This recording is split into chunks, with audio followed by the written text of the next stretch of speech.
Chapter 33. Sillin recalled the scene of Mo Hung assembling the parts at the train station. The strength of each finger, the angle of contact, the accuracy. After glancing at the pile of parts he had chosen, Sillin did not move his eyes away from the parts in his hands. Although his eyes barely moved, Sillin could always immediately reach for the correct parts for the next step. At first, Sillin's speed was slow, but after familiarizing himself with the finger control and estimating the assembly accuracy, Sillin's hands began to move faster. In his office, Mo Hung watched Sillin's assembly movements. He was so excited that his whole body began to tremble. He stood up from his chair, enlarged the screen, and looked at the artistic assembly on the screen. The further he went, the faster Sillin's assembly speed became. Not only did the accuracy not decrease, it even showed signs of increasing. Mo Hung stared at the screen and said to the computer, "Analyze overall accuracy." Scanning, overall accuracy reached 97% of theoretical value. Overall accuracy reached 98% of theoretical value. Overall accuracy reached 99% of theoretical value. Overall accuracy reached 99.2% of theoretical value. Overall accuracy reached 99.3% of theoretical value. Overall accuracy reached 99.5% of theoretical value. In the end, the overall accuracy reached 99.95% of theoretical value. Every step after that reached 99.95%. Whether Sillin was assembling one part or several at the same time, the accuracy was still 99.95%.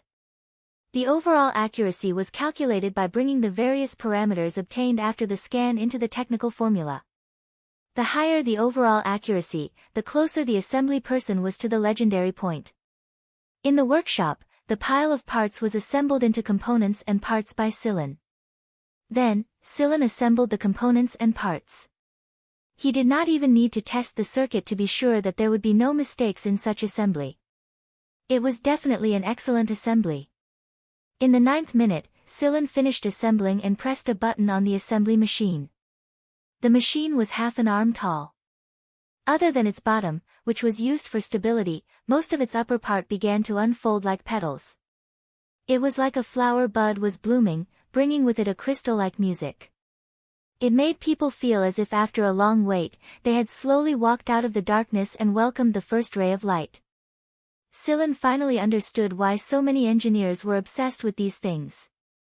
Looking at the completed machinery, the raw joy in his heart was so touching. Sillin sat cross-legged on the ground. Amidst the flowing music, he stared at the machines in front of him in a daze. He watched as they opened and closed, then continued to bloom and close, just like a cycle.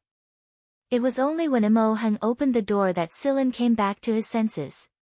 Mo Hung walked up to Sillin and sat down. "Sillin, do you know about the golden point?" Sillin shook his head. Many of the contents of the first-year curriculum were not mentioned in depth, and the books that Sillin had read in the past did not mention it either. Many books don't mention the golden point because it only exists in the minds of people in our circle. The correct parts, the correct position, and the most perfect assembly precision in the shortest time. The point that satisfies these conditions is called the golden point.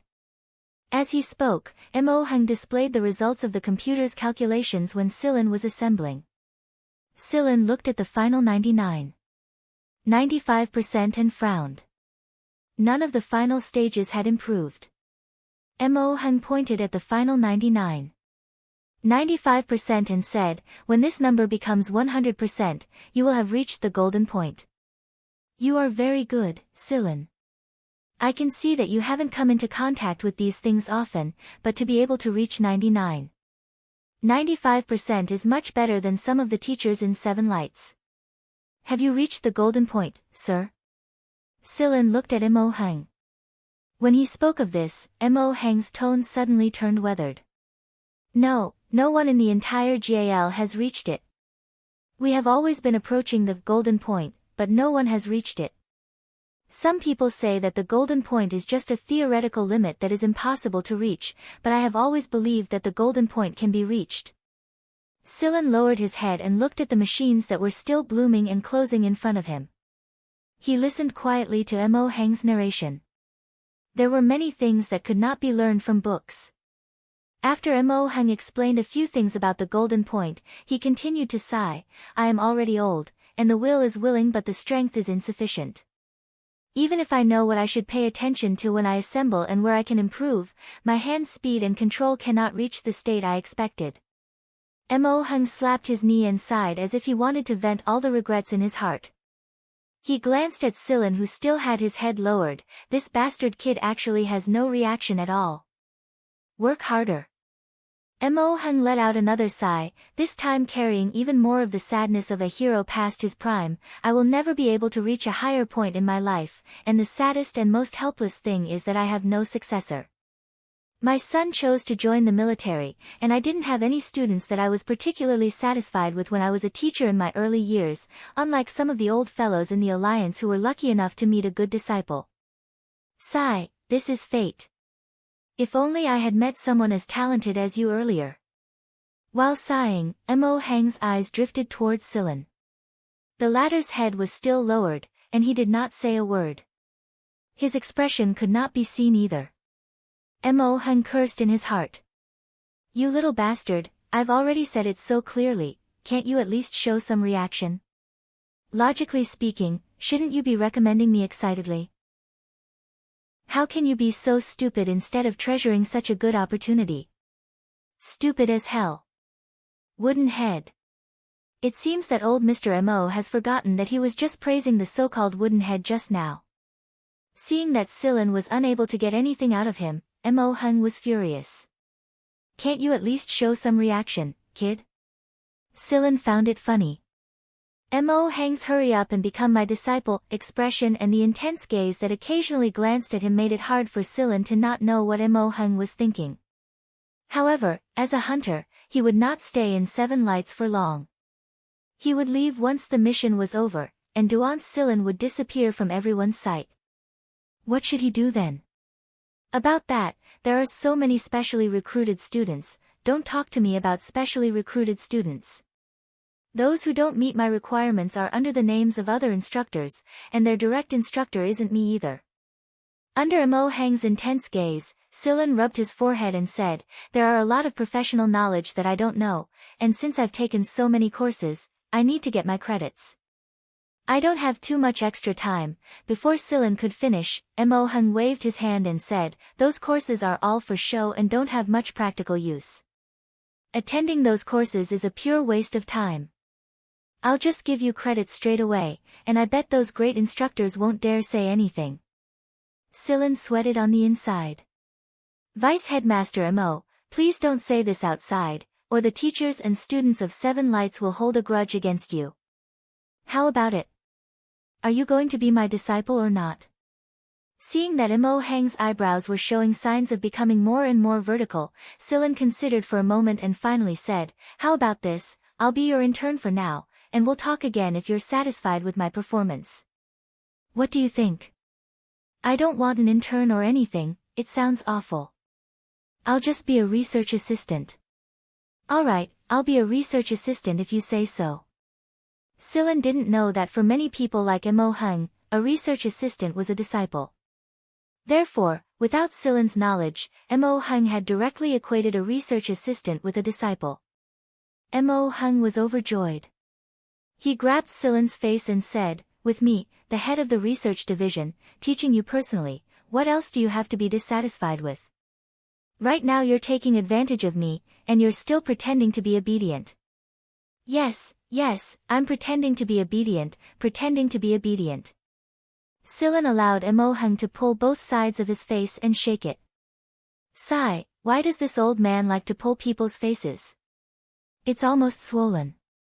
Silen didn't know that Mo Heng's son, the general of the Gal army, had always carried baby fat on his face before he entered a high military academy at the age of 15. Chapter 34. On the same day, Mo Heng changed the access control system of the Research Institute. Sillin was the only person who could enter the research division with a red card, and Sillin had the right to enter many places that even the specially recruited fourth years were not allowed to enter. It was a good thing that most of the people in the research institute stayed in the research division, or else Sillin's receiving vice headmaster Mo's favor would be known by many people. Many of the first-year classes that Sillin had chosen were approved by Mo Hung directly.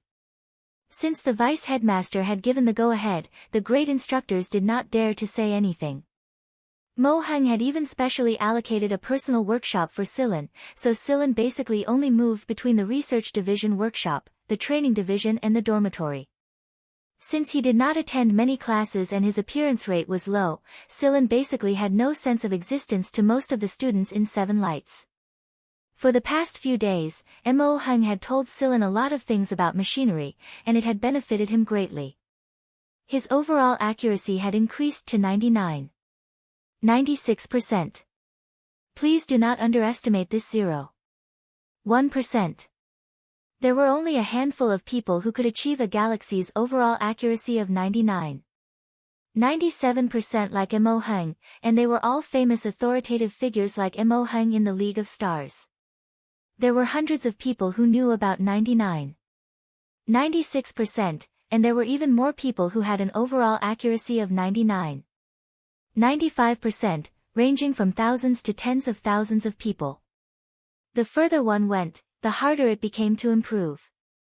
Many people might not even be able to achieve a 1% increase after 95%, even if they worked their entire lives.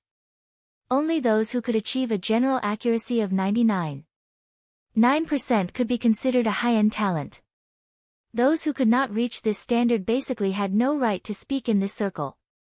The instructors in Seven Lights machinery field were all above 99%, and the great instructors would achieve 96%. Therefore, Mo Hung was quite proud of Sillin's improvement.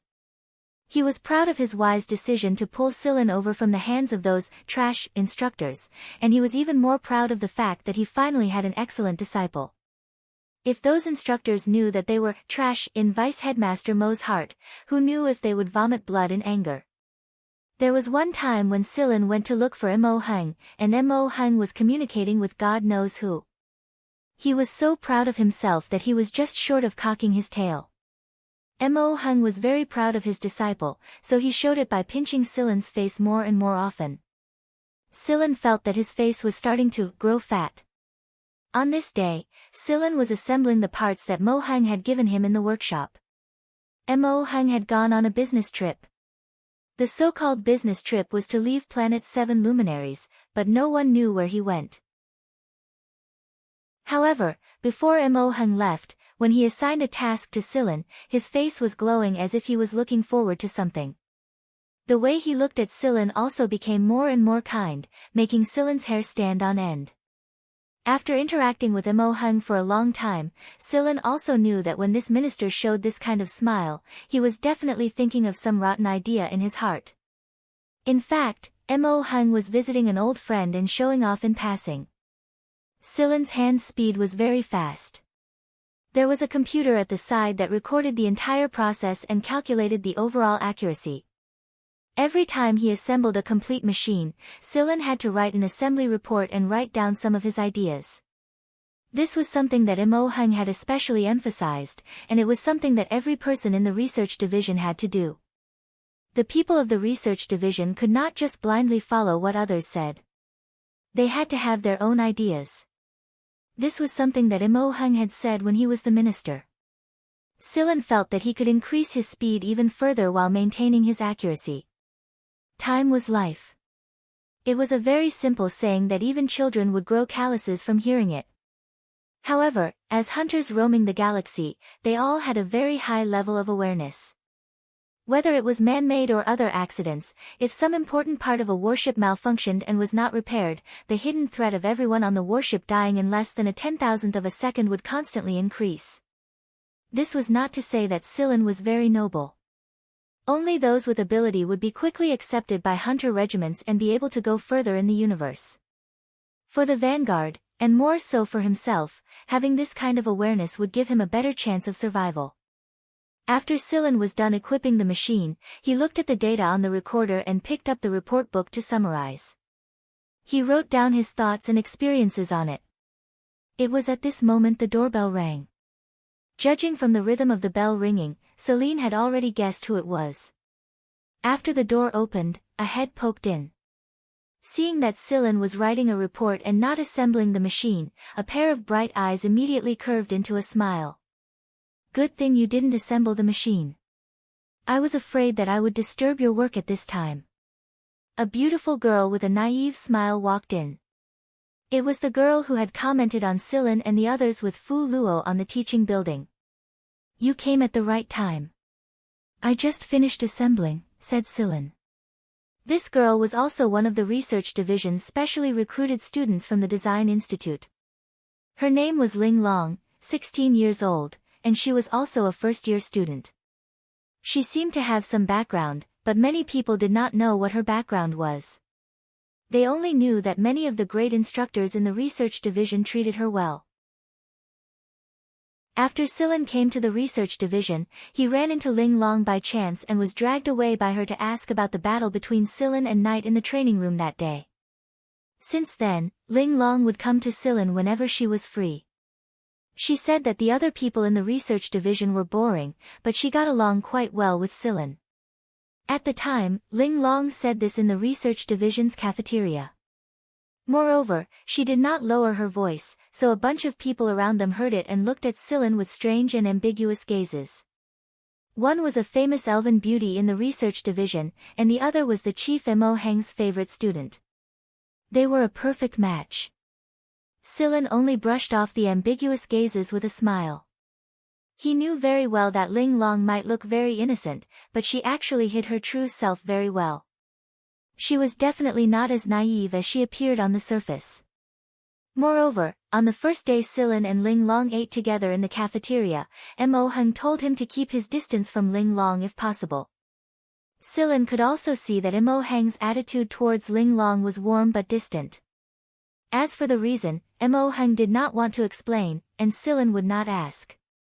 Ling Long touched the machine that Silen had just assembled. While curious about the machine that Silen had assembled, she said, Silen, someone's treating us to a meal at the institute. It's a big shot. He just had a son and is preparing a big meal to celebrate. Everyone in the institute can bring their friends. How about it? Do you want to go? Are you asking me to go and get free food? Silen was still writing the report in his hand. He smiled. Ling Long looked at Silen and blinked. It's not the first time anyway. Last time, someone from the Communications Institute treated us to a meal. Didn't we go and get free food too? Let's go. As she spoke, Ling Long elbowed Silen. Silen was about to speak when his communicator suddenly rang. I'm sorry. Excuse me for a moment. Silen walked to a rest cubicle in the workshop. The people outside would not be able to hear their conversation here. The caller was Knight. Normally, Knight would not call during Silen's working hours, but after seeing the IIT symbol on the display, Silen immediately avoided Ling Long and answered the call indirectly. It meant urgent. What is it? Silen said. Silen, there's something to do. On the display, Knight looked very excited. After holding back for so long, he could finally go all out. Tell me. Silen knew that a mission that could cause such a huge reaction from Knight must not be simple. Knight straightened his face and asked, Do you know about Seven Lights Asteroid Experimental Base? I do. There were a few asteroids not far away from planet Seven Lights, and on them were the experimental bases built by Seven Lights. Each asteroid corresponded to an experimental base, and it was clear just how big Seven Lights' investment was. It was because some experiments were too dangerous to be carried out on Seven Lights, such as large-scale communication interference, high-risk biochemical virus experiments, large-scale radiological weapons research and so on. That was why an extraterrestrial experimental base was built. Right now, C.I. Jinchang was doing his research on one of the asteroids where a communication base was built. Something happened to the biochemical virus base. Uncle Hua did not explain the specifics. This is Seven Light's top secret. This time, the people from the security team and the training division who were sent over from the military have joined the operation team. At first, Uncle Hua did not plan to allow students to participate, but after some students applied multiple times, he only allowed those with excellent results to join. The rest are off the table. There were only 4 grades in the military field, and there were no grades 5, 6, or 7. If one's results were good during the 4 years, they would be recommended into the military. Normally speaking, there were very few people like this. Come to think of it, there are 2 people from the 2nd grade, and 3 people from the 3rd and 4th grade respectively. Originally, none of us 1st graders were allowed to participate, and I couldn't change Uncle Hua's mind even after blocking him at his door for an entire day. It was only after I contacted my grandfather that he added my name into the operation team. As for that Pride kid, he can't do it. His family doesn't allow him to go. However, I'm sure that guy won't give up so easily. Right now, he's either trying to convince his second brother Ji Feihang, or find a way to contact his grandfather. Only these 2 people will agree to it. Knight said gloatingly. As the director of the training division, Huan Neil knew very well who Knight and Pride were. If the mission wasn't dangerous enough, Huan Neil would not be so resolute. So, Silan, are you interested in joining? Knight asked. Sure, I'm looking forward to it. Silan said with a smile. His hands were a little itchy after not moving for a long time. Alright, I'll go tell Uncle Hua directly. You should come over immediately. There's a preliminary preparation before the operation. After ending the communication, Silan came out and smiled apologetically at Exquisite. Something came up, I can't go get free food.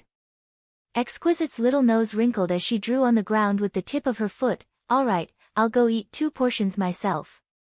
I'll be going first. After Exquisite left, Silan swiftly finished the report that he had almost finished writing and began to tidy up the things inside the workshop. 5 minutes later, he picked up his backpack and left on a hoverboard. In a room inside the research division, Exquisite watched Silan's back on the monitor as he hurriedly left on a hoverboard. She frowned. She turned on the communicator in her hand and dialed a number. The call was quickly connected. Exquisite's frown grew deeper and deeper as she listened to the report from the other side. Chapter 35. When Silan arrived at the training division, Knight had already told Huan Neil about Silan's participation. However, Huan Neil only allowed Silan to join the preliminary list. It wasn't just Silan. All 10 Seven Lights students had to go through the preliminary. If they couldn't pass, they couldn't participate in this operation. After all, they were just students and not soldiers. Their overall qualities must meet the standards. Normal test results and real battlefield results were different. While the 11 students were preparing for the preliminary test, Pride ran over with a communicator and passed it to Huan Neil excitedly. Huan Neil had a bad feeling at the time. He took the communicator and walked into the office to answer the call. After a while, he came out looking a little constipated. Looking at Pride, who was holding his chin up and criticizing Knight, Huan Neil felt that his future was bleak. And so, Pride joined in as well. The first event of the preliminary selection was shooting. This time, the guns that were given to everyone were different from the ones that were usually used in training. The bullets were slightly larger, and the speed at which they were shot was slightly slower. However, the target's movement speed was not slow, and it was very aggressive.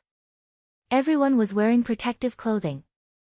There was a sensor on the preliminary protective clothing, and the maximum number shown on the sensor was 10.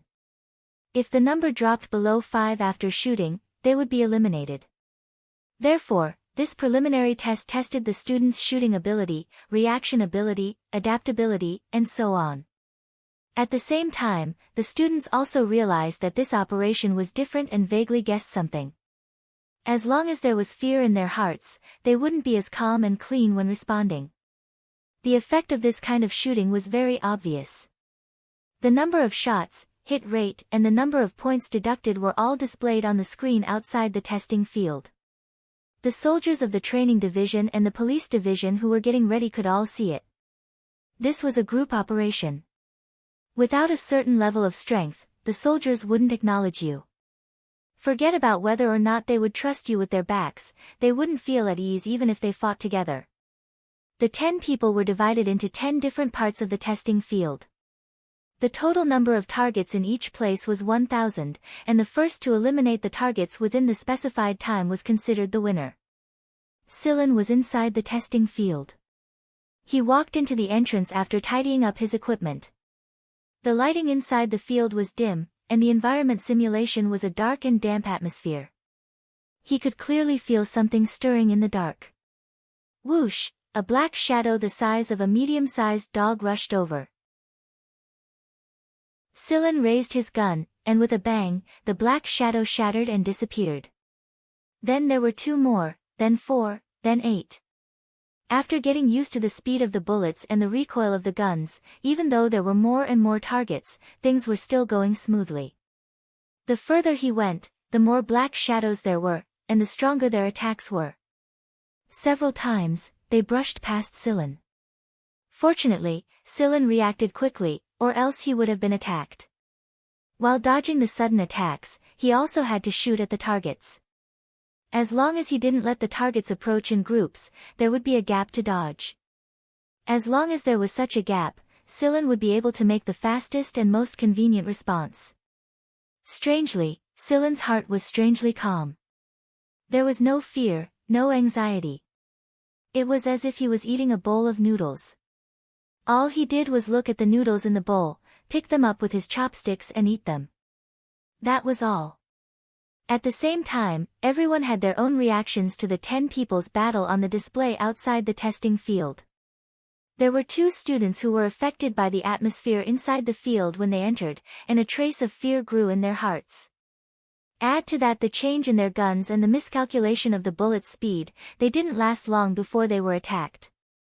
5 minutes later, the number on the protective suit's sensor had dropped to 5, and it was still dropping.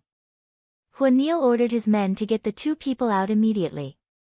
There was no longer any need for them to continue. The 2 people who were eliminated not long after the preliminaries took off their protective helmets. Their faces were ashen and dejected. There were instructors guiding them from the side. As the test continued, another 3 people were eliminated, and only 5 people were left inside. The first person to eliminate all the targets within the given time was still Knight. Knight's expression was calm when he came out. He had been training like this since he was young, and he believed that Pride had done the same. That was why Knight only looked at Silen's display after he came out. Pride also came out not long after Knight came out. Pride was a little unconvinced when he saw Knight, but he still raised his chin and snorted. Silen was the 3rd person to come out. He had gathered all the data he needed, and he also predicted that Knight and Pride should have finished their tests and were waiting outside. That was why there was no need to drag things out any longer. He swiftly eliminated the last few dozen targets and walked out. Other than the 3 of them, there were 2 other students who made it past the allotted time.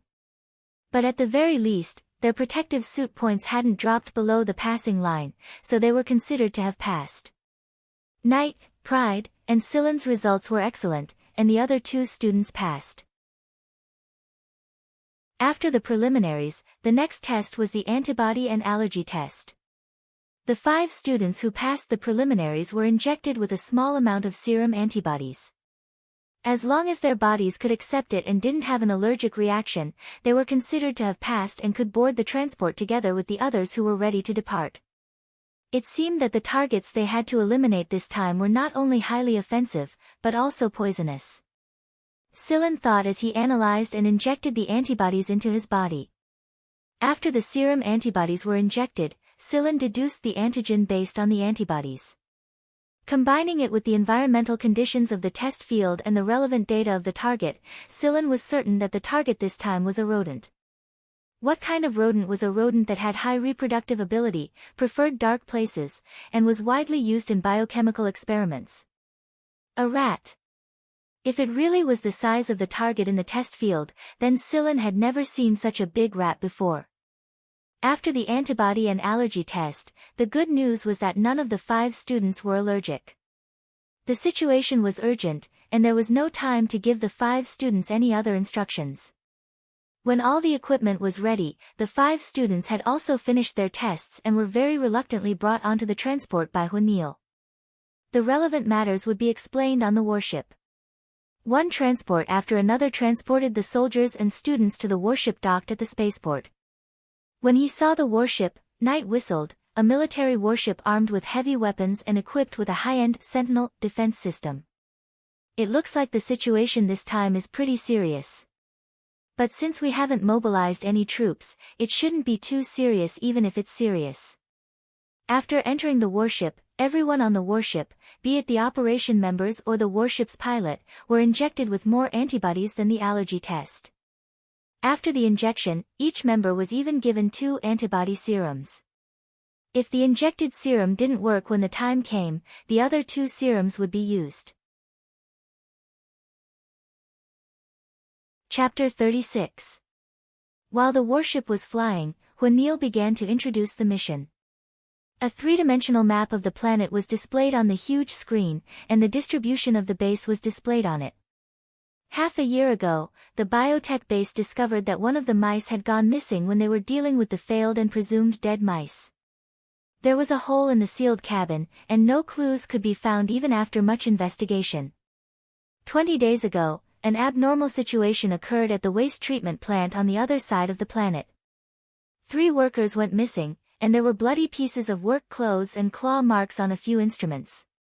Similar situations often occurred around the treatment plant in the following period of time. 10 days ago, the base sent out a patrol squad to investigate. Half a day later, the entire squad's vital signals disappeared one after another. Communication was fruitless. Huanil switched images. The image was of a black mouse that was half a meter long, not counting its tail. He continued, after that, the patrol squad was mobilized in large numbers and found the cause 3 days ago. It was this black mouse that caused the current dire situation. Through Huanil's introduction, everyone learned that these black mice had very strong vitality. In the base, the confirmation of a mouse's death was very strict. There was a time limit, and it could only be confirmed dead if there were no signs of life for 24 hours. Moreover, it was sealed at super low temperatures while being sent to the treatment plant. Normally speaking, even a living mouse would freeze to death at -80 degrees. They also had to go through another vital signs inspection to ensure that there were no mistakes. However, that lab mouse managed to bite through the sealed cabin and escape successfully. It was obvious how strong these mutated mice were. The black mouse that escaped back then had been experimented on with strengthening drugs, and had mutated during ultraviolet sterilization and super low temperature transportation. After it escaped the base, it endured the magnetic force and radiation outside and mutated once more, becoming what it was today. Under the great sacrifice of the base's patrol squad, we finally brought back a living, immature black mouse. The antiserum you injected was provided by the base personnel, but these black mice mutate very quickly. I don't know how effective the antiserum will be when the time comes, so I'll give everyone a heads up here. Don't think that you're not afraid just because you've been injected with the antiserum. Huanil said seriously. After the introduction, Huanil divided the 5,000 operatives into 10 teams. The 5 students were inserted into 5 of the teams. Pride and Knight's team captains were Gerard and Huanil respectively. These 2 were personally led by the heads of the security team and training division. He couldn't be at ease leaving them to someone else. Sillin was assigned to the 7th team. Everyone tidied up their equipment and gathered together in an hour. The 5 students put their equipment together, and while they were organizing their equipment, they chatted about their thoughts. Hard was one of the 2 who had passed the preliminary test. He was a forthright person and soon started chatting with Knight. Say, there was only one lab rat that escaped. How did it develop into a large-scale rat infestation? Hard said. Neil had also mentioned this question before, but the answer remained unanswered even now. So now everyone was just guessing. He went out to look for a female rat. Surd, the last of the 5, said. Surd might not be as forthright and straightforward as Hard, but he was still a straightforward person. He was Hard's childhood friend, and his father served in the military of one of the 10 trade sectors. Bullshit, there are no living things outside the base. The magnetic field effect is strong, and there's also radiation. Even if there are creatures, they would have been cleaned up during the construction of the base. Knight said as he put on his combat uniform.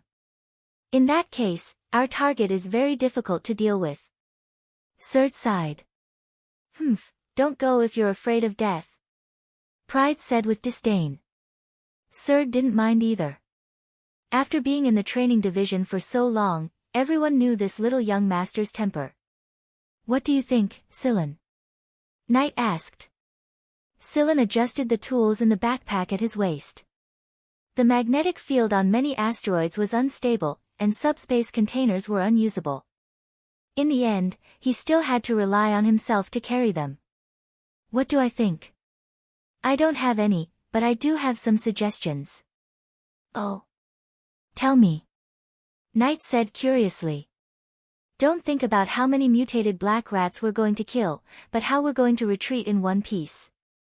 Before Sillin could finish, Pride snorted disdainfully, coward. Alright, I'm a coward. I don't want to become the shit of those black mutated things. Just like those workers at the waste treatment plant.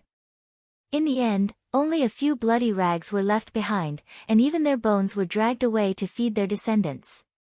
Don't be an alarmist. Pride roared. It had to be said that Sillin's words did make their hairs stand on end. Ha, actually, it's fine as long as we get rid of them. We have weapons in our hands. Surd raised the gun in his hand. No, I just think that the situation might be much more serious than we imagined. The Black Rats group attacks might be even more concentrated than during our primary test. Also, they're intelligent, and they don't just move according to a set program. They have teeth that can bite through sealed lab cabins and sharp claws. Moreover, their saliva is poisonous, and they carry animal viruses on the surface of their bodies, Sillin said solemnly. This wasn't Sillin exaggerating, but obtained through analysis. Sillin had even taken into account the radiation energy of the asteroids and many other parameters to analyze the mutated frequency of the black rats. But looking at the members of this operation, as long as the drugs on the bullets were effective, and the mutated black rats were eliminated thoroughly enough, they should be able to handle it. The reason why the guns were different, the reason why the bullets were bigger, heavier, and slower than the training guns was because every bullet was specially made and contained drugs. The bullets would explode when they entered the mutated black rats' bodies, and the drugs would quickly and thoroughly kill them once they spread out. At the same time, the drugs could also be sprinkled on the mutated black rats around them to reduce their mobility. Pride still wore a look of disdain on his face, but he had already memorized Sillin's suggestion in his mind. Who would go against their own life? He didn't want to become the shit of those black and swarthy things. After the warship arrived outside the asteroid and docked with the space station, Neil and Gerard led a few people to further understand the situation. The rest of the personnel were on standby. It didn't take long before Neil and Gerard came over solemnly. They explained the new information they had just received to everyone. An hour ago, the black rats had attacked the base from underground. Only the center of the base was the sturdiest underground, and it would take some time before they could break through this layer of defense. However, there wasn't much time left for everyone. Many of the base's flight and communication equipment had been gnawed away. Right now, there were several hundred researchers trapped in the base's center, and a dozen of them were heavily injured. The few antiserum they had injected into their bodies were completely ineffective, and the central lab was currently preparing the corresponding antiserum. But no one dared to imagine how many more unknown toxins were waiting behind. As for the edge of the base, it had already fallen. Team 1 to 8 will be responsible for cleaning, starting from the area around the base's center. Team 9 will be responsible for protecting the engineers and repairing the base's defense system. Team 10 will assist the trapped researchers in escaping, medical backup. Huan Niel swiftly issued one order after another. He only arranged the work of each team. As for how each team was arranged, he believed that his men would not disappoint him. In truth, Huan Niel really wanted to arrange Knight and Pride into the last two teams, but he also knew that the two ancestors probably wouldn't listen to such an arrangement. The seventh team Sillin was in was divided into 5 teams by the captain. Each team had 100 people, and each team was further divided into 10 smaller teams, advancing as a unit. The first 8 teams of the 10 teams went first, and the 8 armed carriers landed around the base's center in 8 different directions. Chapter 37. While on the aircraft, Sillin had seen the scene below on the display screen. There were many mutated black mice crawling on the surface of the base, and more were crawling out of the base one after another. These black mice came in all shapes and sizes. The smallest was only about 20 centimeters long, while the bigger ones were more than a meter long, not including the length of their tails. After approaching the center of the base, the aircraft slowly descended. The black mice below weren't afraid of the arrival of the aircraft, but instead became even more excited, as if they had seen food. Since there were many places in the base that couldn't be detected by the detectors, they couldn't predict how many black mice there were below. However, looking down from the aircraft, all they could see were dense black dots. In just half a year, a single mouse had grown into such a large number. It was clear that the speed of their reproduction wasn't something normal mice could compare to. The base's isolation layer has been activated. We can begin operation. Over. Roger. Over. Shoot, the captain of the 7th squad switched the number on his communicator. All squads, get ready. 10-second countdown for the infrasonic weapon begins. 10, 9, 8, 7, 6, 5, 4, 3, 2, 1, fire. The sound waves that human ears couldn't hear were emitted from the aircraft, and the originally excited and lively mutated black mice suddenly became restless. The faster ones had already begun to flee, while the slower ones were becoming slower and slower. This was an infrasonic weapon made according to the natural frequency of the black mouse's internal organs provided by the research base. Although it was effective, it wasn't as good as expected. However, at least it was effective. After the infrasonic attack stopped, the number of black mice around the center of the base had decreased significantly. The mutated black mice that remained there were still a little sluggish, and their consciousness was hazy. Taking advantage of this gap, ropes were lowered from the aircraft parked at low altitudes. Operatives wearing combat uniforms and carrying guns followed the ropes and landed on the ground. The 10 members of the team quickly formed a formation and began to deal with the target as they advanced forward. The flying bullets pierced through the air at high speed and exploded inside the mutated black mouse's body, blasting its internal organs to pieces. A large hole appeared on the half-meter-long mutated black mouse's body, and it fell to the ground dead without even twitching. Its black fur and red blood began to dehydrate under the effects of the drugs carried by the bullets. In less than a minute, the entire mutated black mouse had turned into a pile of powder. Sillin had been assigned to Shoot's squad, the captain of the 7th squad, probably to take care of him as a student. However, a warrior was not a babysitter. Shoot did not expect Sillin to achieve anything, but at least he had to have the ability to protect himself. In the 10-man formation, Sillin was in a relatively safe position. He was the backup support, but it didn't take long for the others to realize that this teenage student was definitely a ruthless one. Sillin's firing speed was very fast. By the time the others had fired their first 2 shots, Sillin had already fired his 3rd shot. Moreover, he had fired all 3 shots consecutively, and all of them had hit their targets. Most importantly, the black mice that he had killed were all relatively large and fast mutated black mice. This was enough to raise eyebrows. In the time it took for a squad member to reload, Sillin had practically taken over all the firepower support and support from the other squad members. The squad members didn't even notice when Sillin had reloaded. They only heard the continuous gunshots. With this kind of firing speed, not to mention the endurance of the body, they didn't even have the time to aim, right? Since a student could perform as well as a warrior, Sillin was quickly accepted by the squad. The others also began to relax and focus on their own attacks. With their comrades behind them and this very capable kid, they didn't have to worry about anything.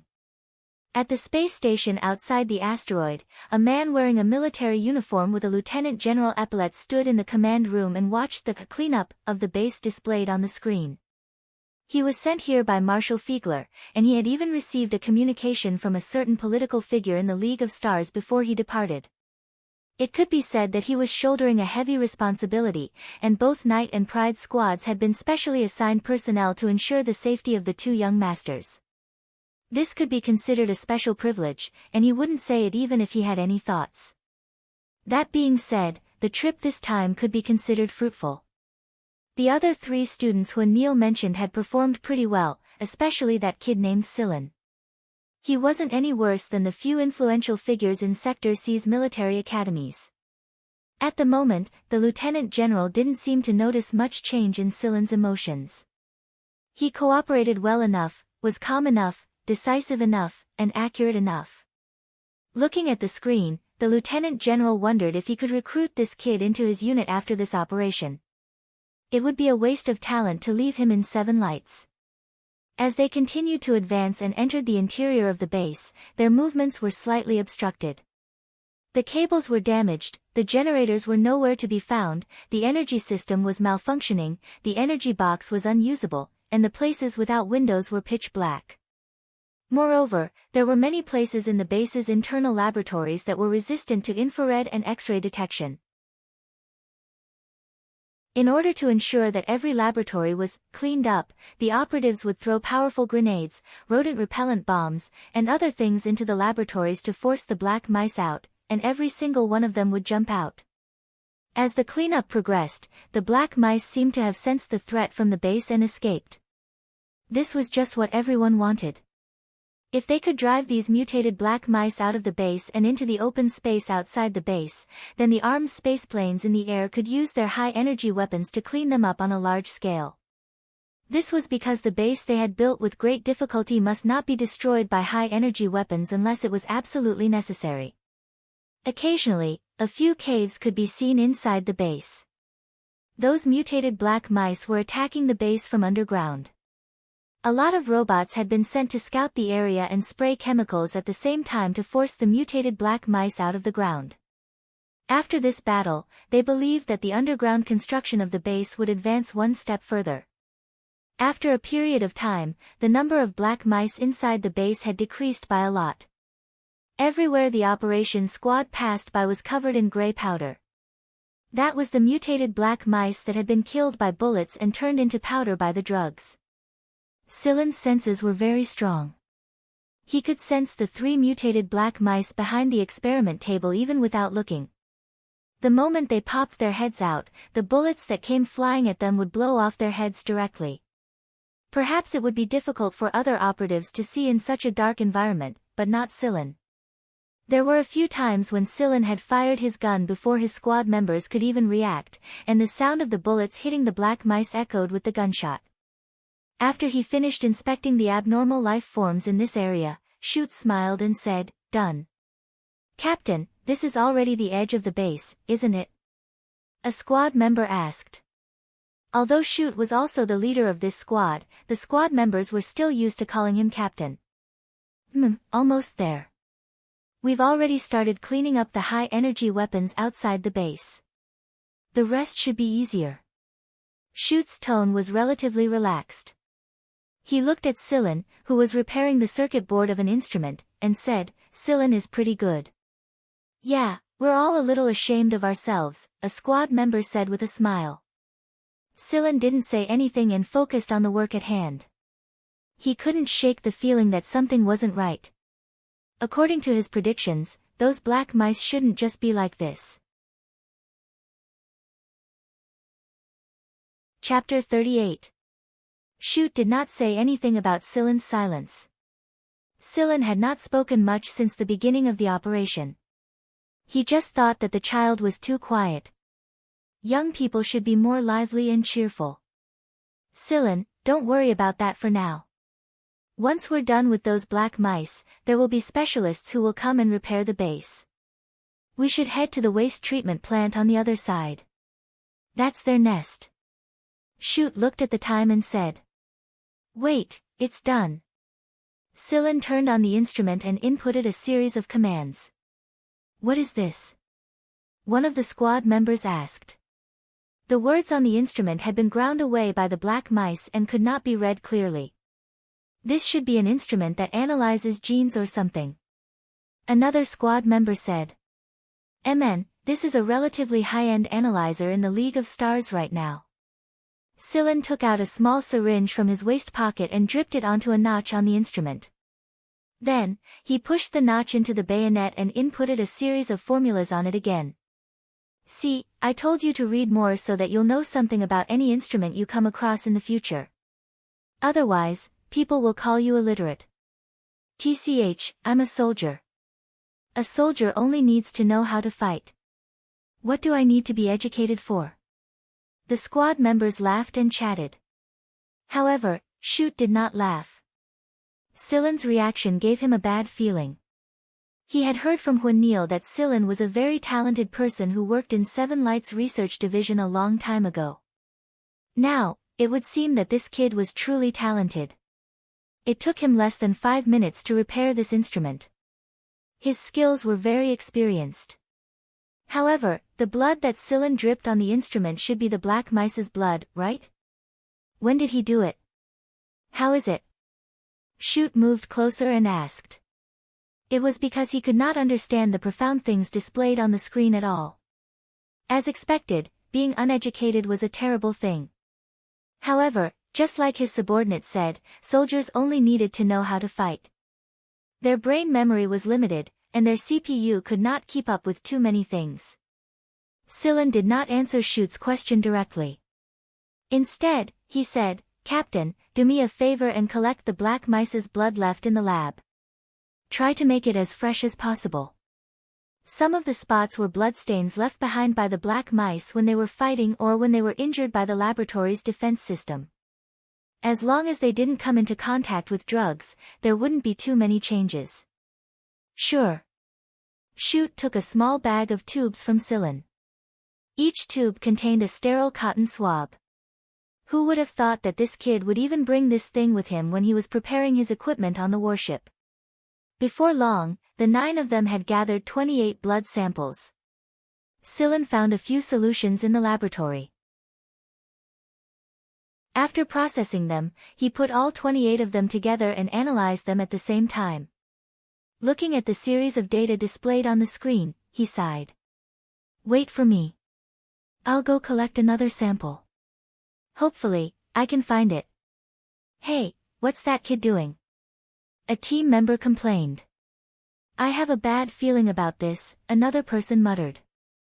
Sillin looked at a cave entrance, took a few photos, and then jumped into the cave. Hey, you! The team member who had followed him over almost had his hair stand on end. That was a rat cave.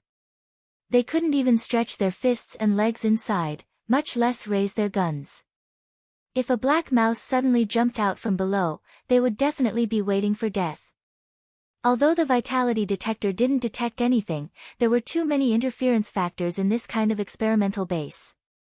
It was common for the detector to malfunction. It was pitch black inside the cave, and the people above could not see what Sillin was doing. Sillin took off his gloves and placed his hand directly on the cave wall. The virus carried by the black mice had no effect on him. When he touched the cave wall, Sillin's mind had already begun to rapidly analyze the information his fingers had come into contact with. The DNA analysis of the tiny hairs, dander, saliva, and other traces left on the cave wall was about the same as the data on the detector. His fingers moved along the cave wall, and suddenly paused when they reached a certain spot. Sillin put on his gloves again, took out the cotton swab inside the small tube, and wiped it over that spot. At the same time, he used a carving knife to scrape off a layer there. Shoot and the others finally let out a sigh of relief when they saw Sillin come out of the cave. This kid is really, after the sample taken from the cave was analyzed on the detector and compared with the 20 or so samples from before, a series of data was displayed on the screen. It's just as I expected. Sillin pointed at the data displayed on the screen and said to everyone, "This is the comparison between the sample I collected from the cave and the 20 or so samples you collected." Some of the data was deduced based on the analysis of genetic material. I won't say much else. In short, we've been tricked. Shoot frowned. Explanation. I'll only say one thing. Sillin pointed at a piece of data. The strength of the red and white muscles of the black mice we hunted was at least 5 times weaker than the black mouse that dug the hole. In other words, the black mouse that dug the hole was much stronger than the black mice we encountered, be it in terms of speed or endurance. And this is just an incomplete analysis. The black mouse that dug the hole was a stronger type of black mouse? Shoot asked. Yes. Because the black mice we killed couldn't even scratch through the reinforced protective belt beneath the base. I've checked the holes, and the claw marks on the holes were very clean. They could even scratch through steel plates. If it were the black mice we encountered, they might not be able to dig through it even if we gave them a month. But how long has it been since the hole in the base was dug? The squad members were silent. Yes. How long has it been since the base was attacked? A few hours. Where are the stronger black mice? The waste treatment plant? No, if my guess is correct, their true elites are right below the central area of the base. Shoot was shocked. How is that possible? Aren't they? Shoot originally wanted to say that these black mice couldn't dig through the underground protective layer of the central area, right? But Shoot immediately realized that they might have been wrong from the start. It wasn't that they couldn't dig through. Since there were such strong black mice, no matter how sturdy the underground of the central area was, it wouldn't be able to hold out for long. What are they trying to do? A squad member couldn't help but ask. Revenge. They want revenge. Sillin looked in the direction of the central area. The core researchers of the base were there. The black mice that had been killed were only the vanguard of the black mice. The true elites had yet to show themselves. Sillin even suspected that the black mouse captured by the research base was purposely captured by the black mice's leader. That was because it wasn't an elite either. Compared to the one that dug the hole, it wasn't on the same level at all. The waste treatment plant used to be their nest because there was water and food there. But now, that place was nothing more than a cover for the operation team to continue wasting ammunition and time. They were very good at making a feint in the east and attacking in the west. In this world, there were far more intelligent races than people could imagine. Why didn't you say anything if you'd expected it? A squad member said angrily. Say. Would you have believed me if I said it without evidence? With Sillin's status as a student, neither the military personnel nor the researchers of the base would believe him. Since that was the case, he might as well find evidence first. Sillin admitted that he wasn't a benevolent person. He wouldn't do something like being snubbed if he showed kindness to others. The lives and deaths of those people had nothing to do with him. If Mo Heng knew what Sillin was thinking, he would probably be so angry that he'd give him a good beating. Chapter 39. After listening to Sillin's words, Shoot dialed the communicator and said a few words before passing it to Sillin. You can talk to Boss Hua. Sillin took the communicator and explained the current situation to Huanil. He also sent over a series of data analyzed by the apparatus. The evidence was convincing enough. Keep all the blood and other samples you've collected. I'll send someone over to collect them. I'll have the other teams collect more samples as well. Huanil also realized the severity of the situation after listening to Sillin's report and told Sillin some things that needed attention. Alright, I got it. We'll pay attention. Sillin suddenly paused while talking to Huanil. He swiftly turned around, raised his gun, and fired 2 consecutive shots. There was no hesitation or time to aim at all. Everything was done in one go. Bang! Bang! On the other side, Shoot was still talking to his squad members. He had already realized the danger when Sillin raised his gun, but before he could react, Sillin's 2 bullets had flown over. The bullet swept past the tip of Shoot's hair beside his ear. He could still feel the heat from the bomb flying past his face, as well as the burning smell of his hair left in the air by the bullet flying at high speed.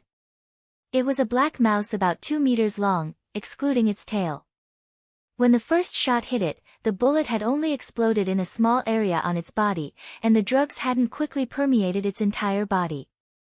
Therefore, if the second bullet hadn't come right after, it still had the strength to rip Shoot's back in half with a single swipe of its claws. The black mouse that had taken 2 bullets fell to the ground and twitched. Its blade-like claws left a few deep claw marks on the ground. It was obvious that they were much more resistant to the drugs and the bullets than the black mice before them. Before the blood had completely turned to powder, Sillin quickly took out a syringe and sucked a bit of the blood on the ground. He put it into a small tube filled with neutralizer and anticoagulant. Under everyone's shocked gazes, he even dug out a piece of the big black mouse's flesh and soaked it in the bag filled with neutralizer. The squad members felt a chill run down their backs. They didn't know if it was because of the black mice or Sillin. Didn't this kid know how to do something that made people feel at ease? The black mouse was still twitching and hadn't stopped breathing, but this brat ran over to take its blood and dig out its flesh. Wasn't he afraid that the black mouse would strike again before it died? The black mouse's eyes, which were so red that they seemed to be filled with blood, gradually dimmed and turned black. Finally, it stopped breathing and slowly turned into powder. However, the sharp claws were still intact. "Thank you," Shoot said after coming back to his senses. Although he had been talking to his team members, he was still on guard. No one had noticed the big black mouse's approach, and he himself only realized the danger when Sillin raised his gun. Although Shoot's back was facing the black mouse, he could still sense that the black mouse was charging at him. It was several times faster than the black mice in front of it, and it was also silent. By the time you noticed it, it was already too late. Huanil's communicator was still on, and from the video settings on the communicator, Huanil had already seen the scene just now. There was no need for further proof. Huanil had truly witnessed the slightly stronger black mice Sillin spoke of. If all the black mice under the base were like this, then the consequences would truly be unimaginable. If it wasn't for Sillin's reminder, the hidden black mouse elites would have taken the opportunity to kill off the research center and the last 2 teams who went to rescue them while all of their personnel were encircling the mouse nest at the waste treatment plant. He picked up the undamaged black mouse's claw and slashed it across the lab table beside him. The hardened surface of the claw was easily cut open.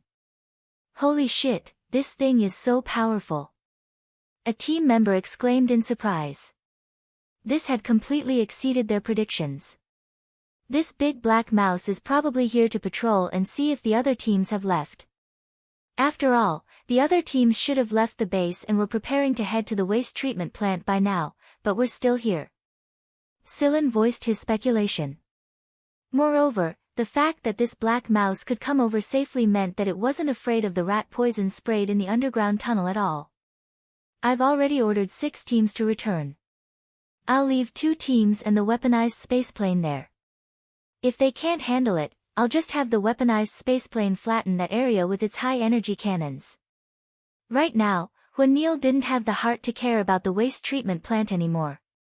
The moment he thought of Sillin's words, he became restless. On the other side, Huanil urgently stopped the 10th squad who was preparing to open the protective shield at the center of the base. At the same time, the engineers who were repairing power supplies and other important equipment under the 9th Squad's protection were hastily brought back to the spaceplane. The base was too dangerous. The samples and data Sillin had submitted were immediately processed. Then, Huanil gave every team leader a new order to send another machine into the underground tunnel to expand the size of the tunnel.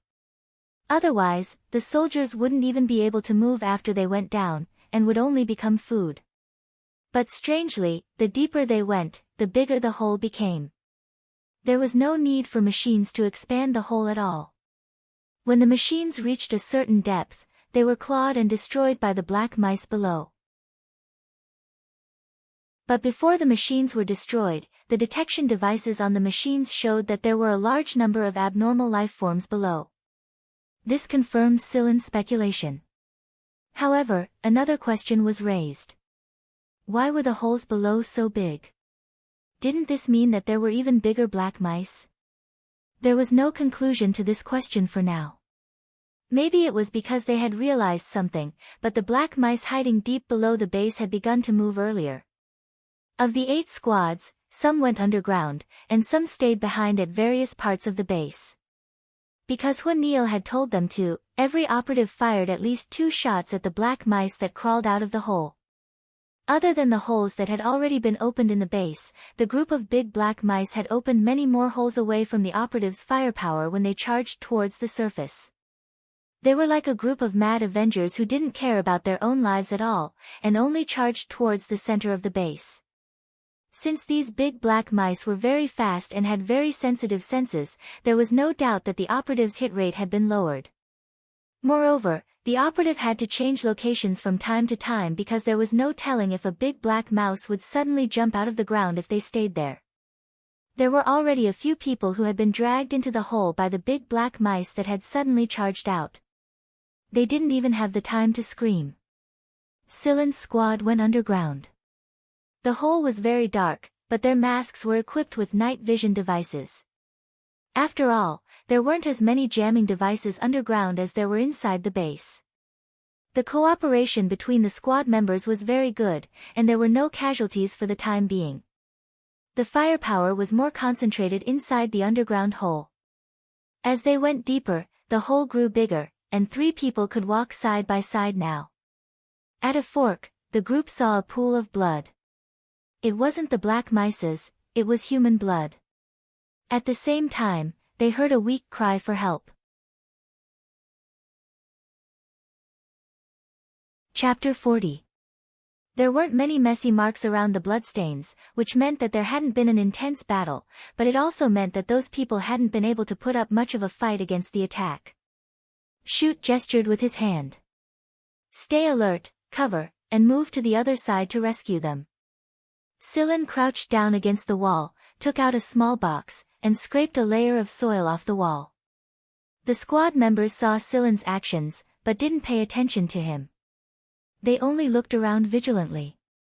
After all, Silen had done this before, so everyone thought that Silen was taking samples. In truth, what they didn't know was that Silen's real goal wasn't to take samples, but to use this as a cover.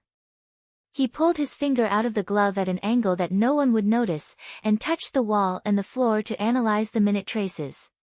Even the most advanced equipment wasn't as convenient as the chip in Silen's body. The moment he touched it, the feedback from his finger allowed Silen to know what kind of black mice had attacked the operatives here. It was different. It was different from the big black mice that dug holes he had encountered before. It was stronger. Silen wasn't sure how strong it was, but he had a feeling that those people had encountered the leader of these black mice, which was the mutated black mouse that had escaped from the base. When Shoot found the member who had called for help, he was already on the verge of death and had fallen into a deep coma. Under the illumination of the flashlight, everyone could clearly see that one of the member's legs had been bitten off, and his body was covered in blood. The medic in charge of the squad came over to help him stop the bleeding, but before he could finish bandaging the wound, he had already passed away. "I'm going to kill those bastards." One of the squad members' eyes were bloodshot, and he punched the wall in grief and indignation. The others had similar expressions. Shoot took a deep breath and said, "They're showing off." They could have gotten rid of everyone without a sound, but they just had to leave one heavily injured. He lost too much blood, and the rat poison has already invaded his internal organs. The medic picked up 2 empty tubes. "We've already injected the antiserum into both tubes, but it didn't have any effect. This rat poison is too strong. Captain, there's no signal on the communicator." One of the squad members suddenly shouted. Originally, he wanted to contact the reserve team and report the current situation at the same time, but he did not expect that there would be no signal at all. Every team brought a signal receiver with them when they entered the cave. Every time they reached a certain distance, they would install a receiver on the walls or ceiling of the cave as a disguise. The signal was quite strong just now, but now there was no signal at all. What had happened? Sillin thought to himself.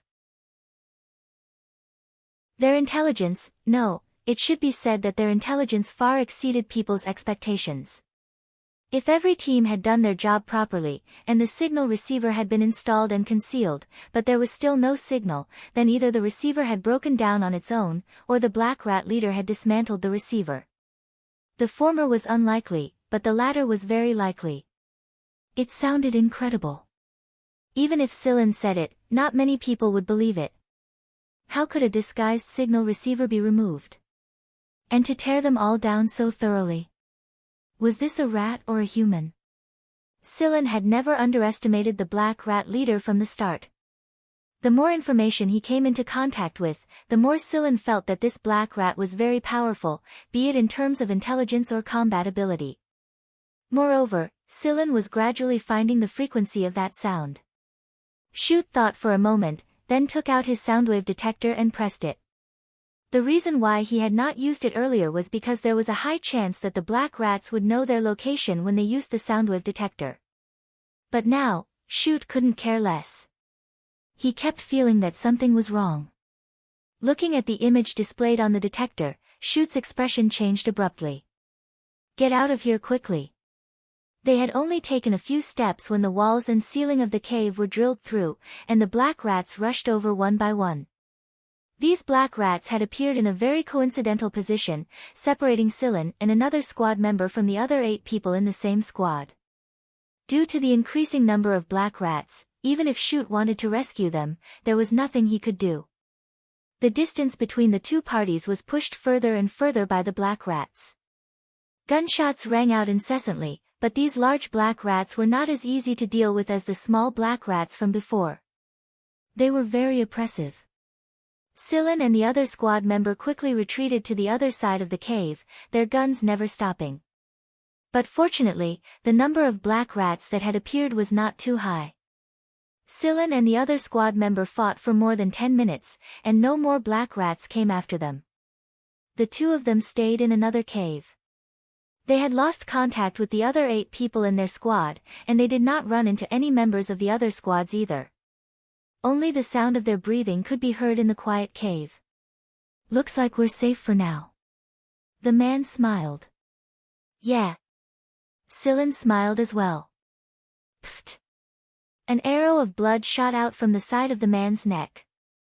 The man's eyes were filled with disbelief. He really did not expect Sillin to act so quickly. How could a normal person be on guard against a teammate in a situation like this? When the man said, "We're safe for now," a normal person would let out a temporary sigh of relief and relax their tension, much less when their teammate was right beside them.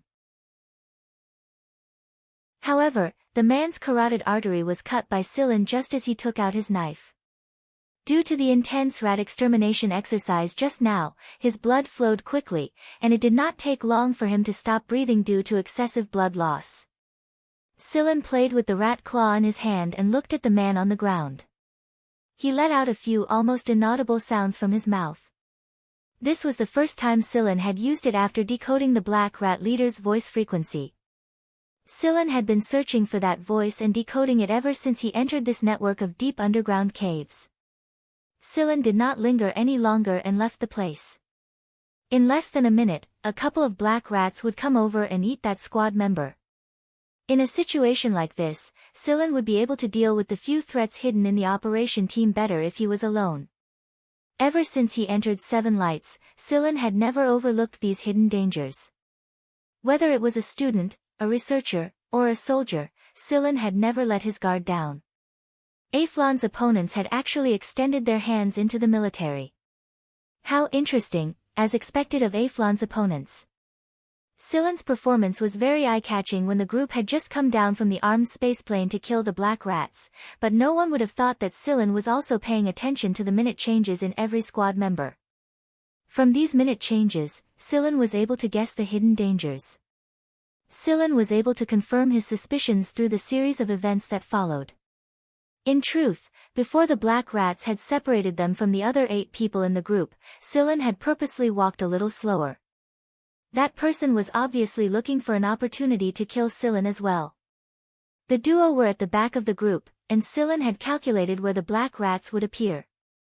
Silen's speed and the distance between him and the 8 people in front of him were all within his calculations. It might seem like a coincidence that the black rats had separated them from the other 8 people, but it was all within Silen's calculations. Silen did not need a sound wave detector to detect the sound waves coming from the cave walls. A normal person would not be able to sense it at all. Silen was like a multifunctional precision instrument that was analyzing the information around him at all times.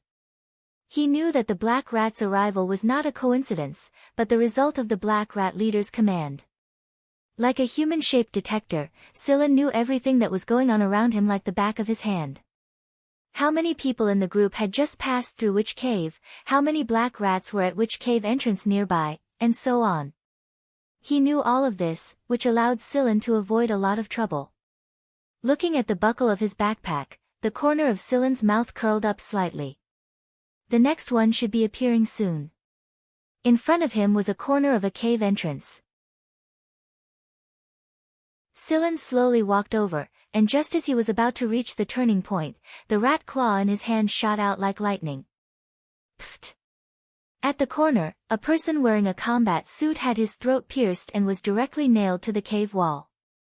His eyes were also filled with disbelief, and the gun in his hand fell to the ground. This was originally meant to kill Silen. The rat claw's trajectory was in an arc. Not to mention that it was so accurate in an environment like this inside a cave. This was something that the person had not expected. Silen pulled out the rat claw, and just like before, it let out a sound that was difficult for human ears to distinguish. In the following period of time, Silen took care of 3 more people. There was a mini tracking device at the buckle of Silen's backpack.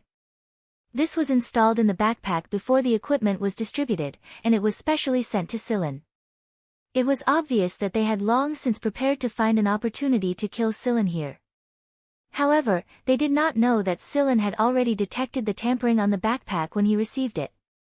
This was the so-called beat them at their own game. After walking in the network of caves for so long, Silen could already clearly feel the number of black rats decreasing. Since Silen had provided blood samples and related data in a timely manner, the operatives were able to make adequate preparations, reduce casualties, and improve efficiency. As Silen walked, he suddenly stopped and turned around. In the darkness, on the other side of the cave, a large black rat nearly 3 meters tall stood there, its red eyes emitting a bloody glow in the darkness. "You've finally appeared. I thought you'd keep hiding from me." There was a hint of a smile in Silen's tone. "That thing inside your body, I want it." Chapter 41. Silen had always suspected that the black rat leader had something on its body that could cause it to undergo such a change. Mutation was one thing, but there would be a period of stability after the mutation. However, this black rat had undergone a second mutation not long after its first mutation, and it had mutated so successfully that its intelligence and combat power seemed to have been accumulated over hundreds of years. He had never heard of such a thing before. A rat that was still strong for hundreds of years, or a 1-year-old rat. Who was more intelligent? The answer was obvious. When Silen was examining the traces left behind by the black mouse, he discovered that there was a strange substance inside its cells. In other words, there might be something inside the black mouse's body that stimulated the cells of every part of the black mouse's body to produce strengthening substances. It wasn't until this black rat appeared that Silen could clearly feel the special information coming from its body. That information made the chip in Silen's body very excited, as if it had found its own kind. The huge black rat leader had 2 pairs of incisors that looked like scythes, and it let out a hissing sound that didn't sound like that of a rat. It had sensed Silen's presence before, but it didn't attack immediately. It felt that this human gave it a very special feeling, a faint sense of danger, but at the same time, there was a temptation like a delicious meal. Perhaps eating this human would be good for its evolution. After enduring for so long, it finally decided to make its move. The black rat disappeared from where it was, and the next moment, it appeared in front of Silen. Silen's reaction wasn't slow either. He had already put his gun and backpack aside, and he faced it with his bare hands. His solidified body collided with the black rat with a dull thud. The instant the black rat's claws swept past, Silen quickly bounced up and kicked the black rat's neck. Bang! The black rat's neck didn't break, but its head and upper body were knocked to the side by the force of the kick. The stone wall where it was hit caved in, and crushed rock fragments fell to the ground. The rock wall was like tofu under the black rat's claws, and the hole expanded under the black rat's continuous attacks, and stone fragments flew everywhere. After so many encounters, Silen already knew the location of that thing in the black rat's body. Whoosh! 2 rat claws swung towards Heishu's blood-red eyes. Heishu closed his eyes and slightly tilted his head. The 2 rat claws that were thrown by Silen hit the corner of Heishu's eyes, but they didn't even leave a scratch on Heishu's skin. However, the rat's claw that was thrown out as a hidden weapon was only a cover. Silen's next target was its ear. The second black mouse closed its eyes. Silen swung his claws at the same time and aimed them at the left and right ears of the mouse. With such speed and strength, if it really shot into the ear, no matter how hard the earlobe was, the inner ear and nerves deep inside the ear canal would be damaged. The big black mouse also knew the consequences of being shot, so it closed its eyes and leaned to the side to avoid the first 2 mouse claws. At the same time, the black mouse raised its 2 front limbs and used its sharp claws to deflect the incoming hidden weapons. This was the moment. Silen jumped diagonally and flew under Heishu's front paws. His solidified arm pierced through its abdomen. At the same time, his arms sucked the thing out of Heishu's abdomen like a magnet. Then, he quickly jumped away. The entire process happened in the blink of an eye. It was a white crystal ball the size of a fist. It was suffused with a dense white light in the darkness. Holding the white ball in his hand, Silen could clearly feel the enormous energy coming from it. However, now was not the time to study this white ball. Silen quickly retreated after obtaining the thing. Only an idiot would fight this big guy head-on. The wound on Heishu's abdomen caused by Silen's arm didn't bleed much. Instead, it immediately began to heal. However, the healing effect wasn't as good as when the white ball was around. The healing speed was slightly slower.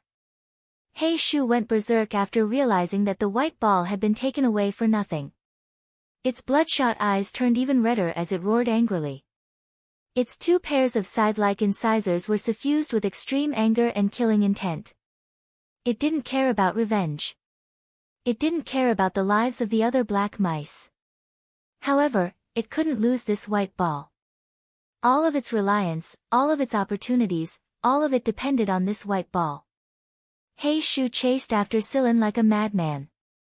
With every step it took, its long and sharp claws would lift up a large chunk of the cave's stone stratum.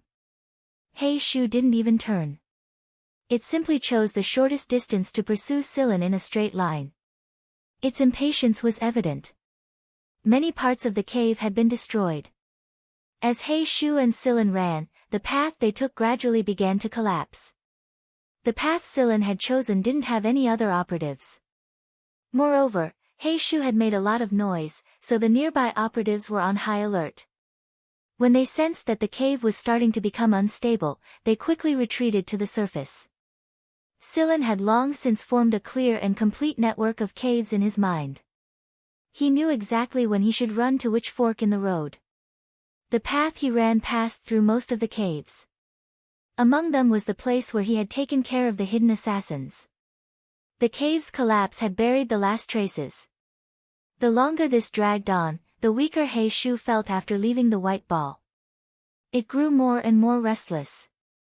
Unfortunately, the human who had taken its things was also very fast. While running, He Shu let out a long howl. It didn't sound like a rat, but more like those ancient beasts. This howl caused the entire underground network to shake. Even the operatives who were fighting the black mice on the surface could hear it clearly. It sounded like a long, mournful howl amidst the cold wind, or like the demonic voice of an Asura passing through hell. At this moment, all the operatives and researchers who heard this howl felt a cold shiver run down their spines. Just what kind of creature could make such a howl? Just what kind of situation and state of mind did this creature make such a hysterical howl? When this howl resounded, every black mouse on the surface, be it those who were fighting the operatives, those who were hiding somewhere in the base waiting for an opportunity to attack, or those who were about to drill through the last layer of defense at the center of the base, all stopped what they were doing and gathered underground. Even when the operatives fired their guns at them, they remained unmoved. Inform the operatives who haven't come up to the surface to evacuate the caves immediately. Everyone on the surface, be on high alert. Huan roared into the communicator. Although he didn't know what was going on, judging from the voice, it was obvious that the leader was coming. Somewhere inside the underground cavern, a team of operatives was moving forward. They had lost contact with the surface earlier, and their communicators had no signal at all. But seeing that the cavern was growing more and more unstable, the team leader immediately decided to leave first. Otherwise, it would be a waste to be buried here. Especially after they heard that terrifying howl just now, it strengthened their decision to evacuate even more. Team leader, there's a signal. A team member cried out in joy. The closer they got to the surface and further away from the position of the black mouse leader, the more signal receivers they had installed earlier remained. It wasn't just this team. The operatives who were evacuating from the surface had also noticed that their communicators had a signal. All underground operatives evacuate to the surface immediately. Evacuate to the surface immediately. Huanil's voice rang from the communicator. It was filled with urgency. Retreat. The team leader immediately gave the order. But before they could take 2 steps, they felt a tremor approaching them from afar. Stay alert. All the operatives raised their guns and got ready to fire. However, everyone knew that the number of black mice wasn't something the few of them could withstand with such a loud rumble. Retreat? It was useless. His cavern was very long, and retreating now would only waste their stamina and delay the collision. They hadn't encountered such a large number of black mice when they first entered the underground cavern. Now it looked like the black mice had gathered together and charged at them, and judging from the sound of their running, they didn't bother to conceal their movements at all. They weren't as stealthy as when they fought against them in the dark earlier. Surd was also a member of this team. Right now, he couldn't even be bothered to wipe the sweat off his forehead. He recalled everything he had experienced since he was young, his old dreams, and his ambitious arrival at Seven Lights. Did he regret it? He asked himself. He didn't know. He really didn't know. Right now there was nothing else in his mind except for the feeling he had when he saw the golden military emblem in his dad's study when he was young. Perhaps, from that moment on, he had an obsession in his heart. One day, he would get one for himself, and the name written on it wouldn't be his dad's, but his, Surd's. The black mice were already close, and the squad members could already smell the disgusting stench in the air. For glory! For glory! The squad members followed the team leader's cry and tightened their grip on their guns.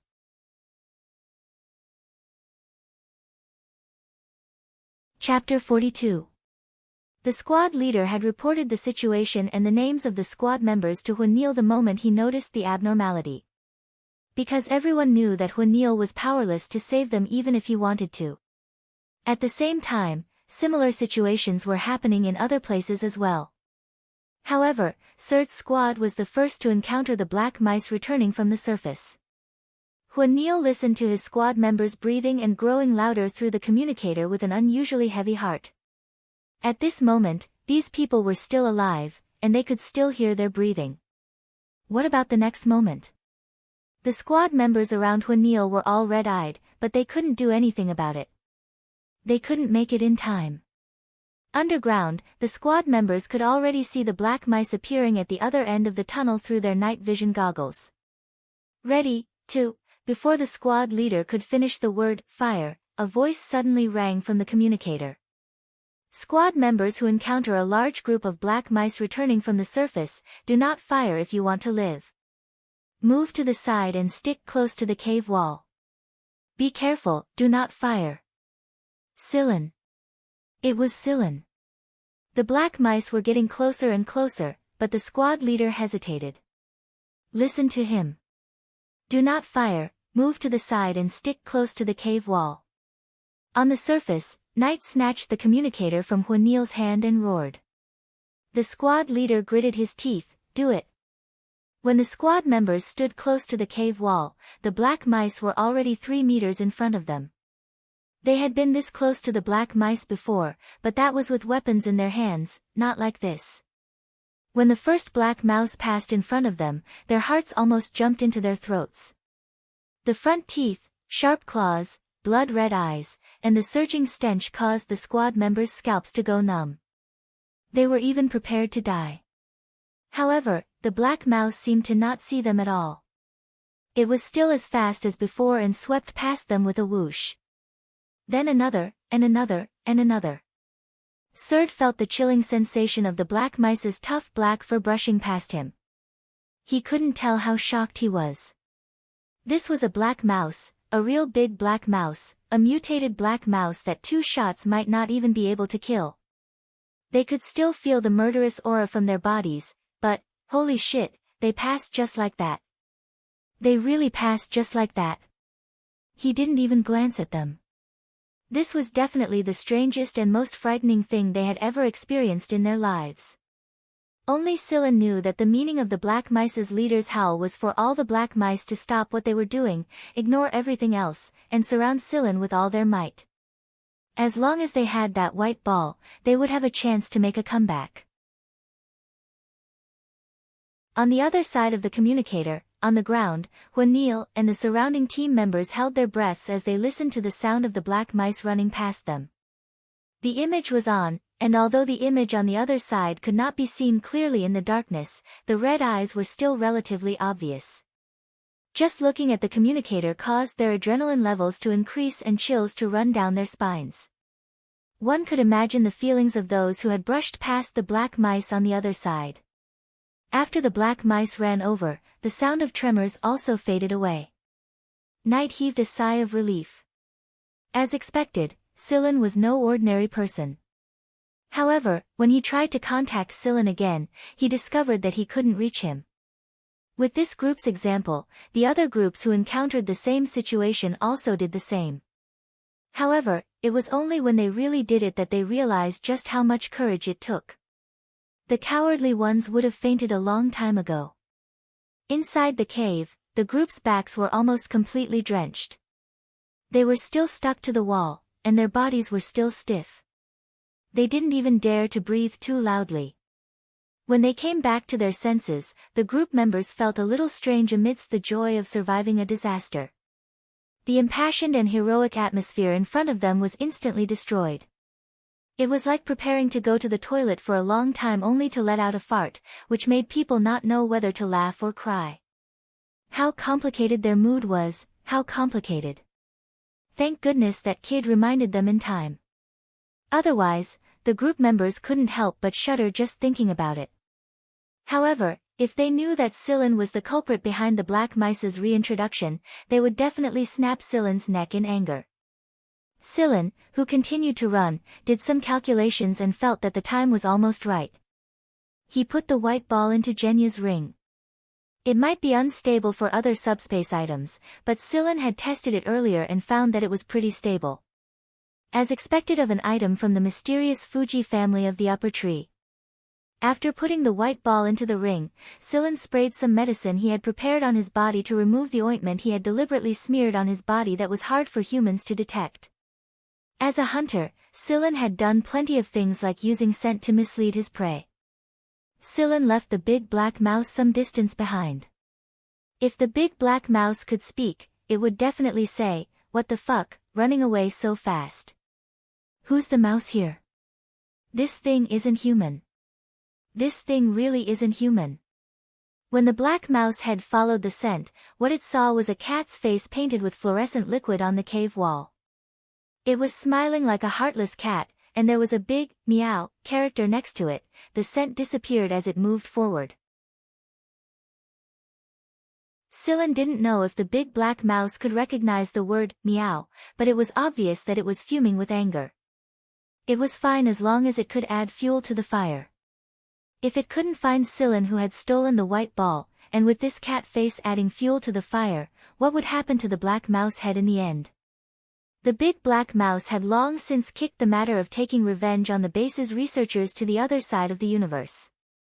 Right now, it only wanted to find that detestable human, take back the white ball, tear that human into pieces, and then stomp him into mud. The operatives in the underground cave had all retreated to the surface. What would the black mouse head do when it was so angry that it couldn't find a target to vent its anger on? It would charge out of the ground. What was there on the ground? The operatives had concentrated their firepower, and there were even armed spaceplanes in the air. Adhering to the rule of, capture the leader first, the big black mouse would become a common target the moment it went up. Moreover, without the white ball's support, the big black mouse's physical strength was declining, and its body's defense had dropped by a lot. Even if its attack power was still strong, it was obviously not as threatening as before. Sillin believed that Huanil could handle it. Sillin slipped to the surface through another route, avoiding the black mouse hordes that the black mouse head had summoned along the way. When he was about to reach the surface, Sillin sensed that there was a group of people nearby, so he ran in front of them through another route. He used the mouse claws he had collected to cut open his combat uniform, leaving behind many wounds. He controlled the color, viscosity, and degree of coagulation of the blood stains, making it look like he had been injured for a while. 2 vials of antiserum had been injected, and Sillin had forced his face to turn a little pale. He looked like a wounded person who had lost too much blood and was excessively exhausted. The communicator had been destroyed after the last call, so that no one could detect Sillin's position through the communicator's signal reception. After finishing his preparations and inspecting his body once more, Sillin lay down peacefully and waited for the group of people who had passed by. The development of the situation was pretty much the same as Sillin had predicted. The group of people had treated Sillin as a wounded person, and even helped him back to the surface. Huanil was relieved after he saw that Sillin was only injured and not in any life-threatening danger. Otherwise, how was he going to explain things to Sir Mo when he returned? Sillin told Huanil his guess, and Huanil immediately ordered everyone to get ready after he was done. They were waiting for the black mice underground to surface. At the same time, Huanil thought, as expected of Sir Mo's favorite student. Every prediction is accurate.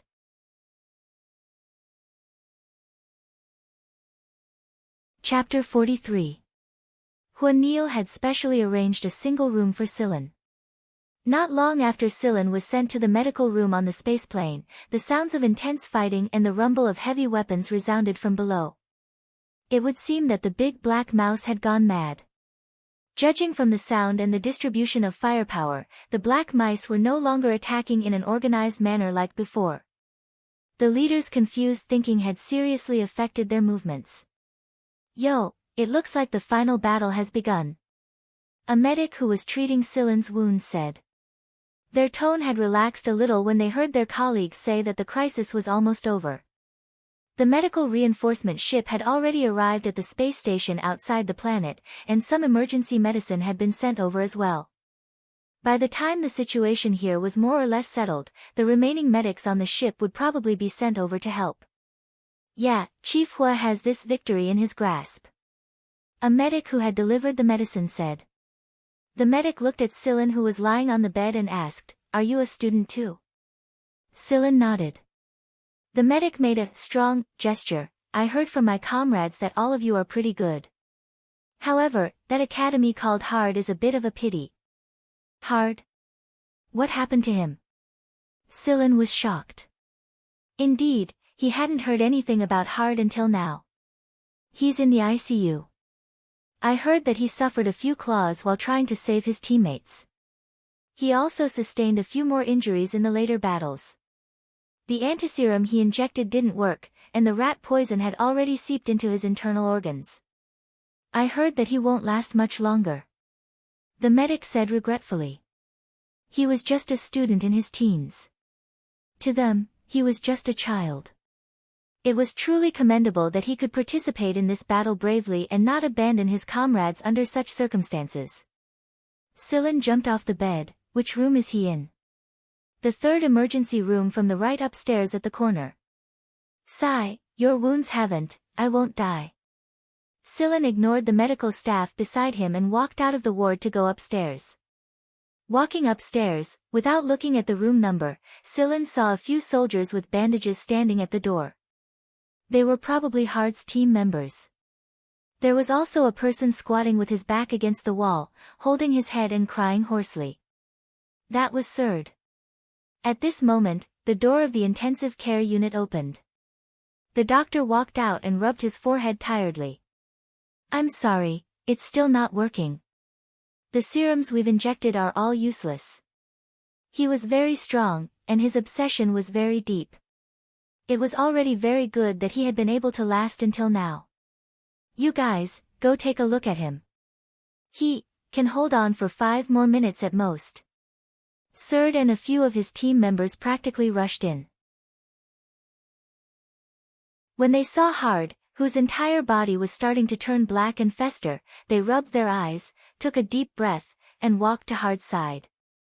Hud was wearing an oxygen mask, and it was obvious that he was having difficulty breathing.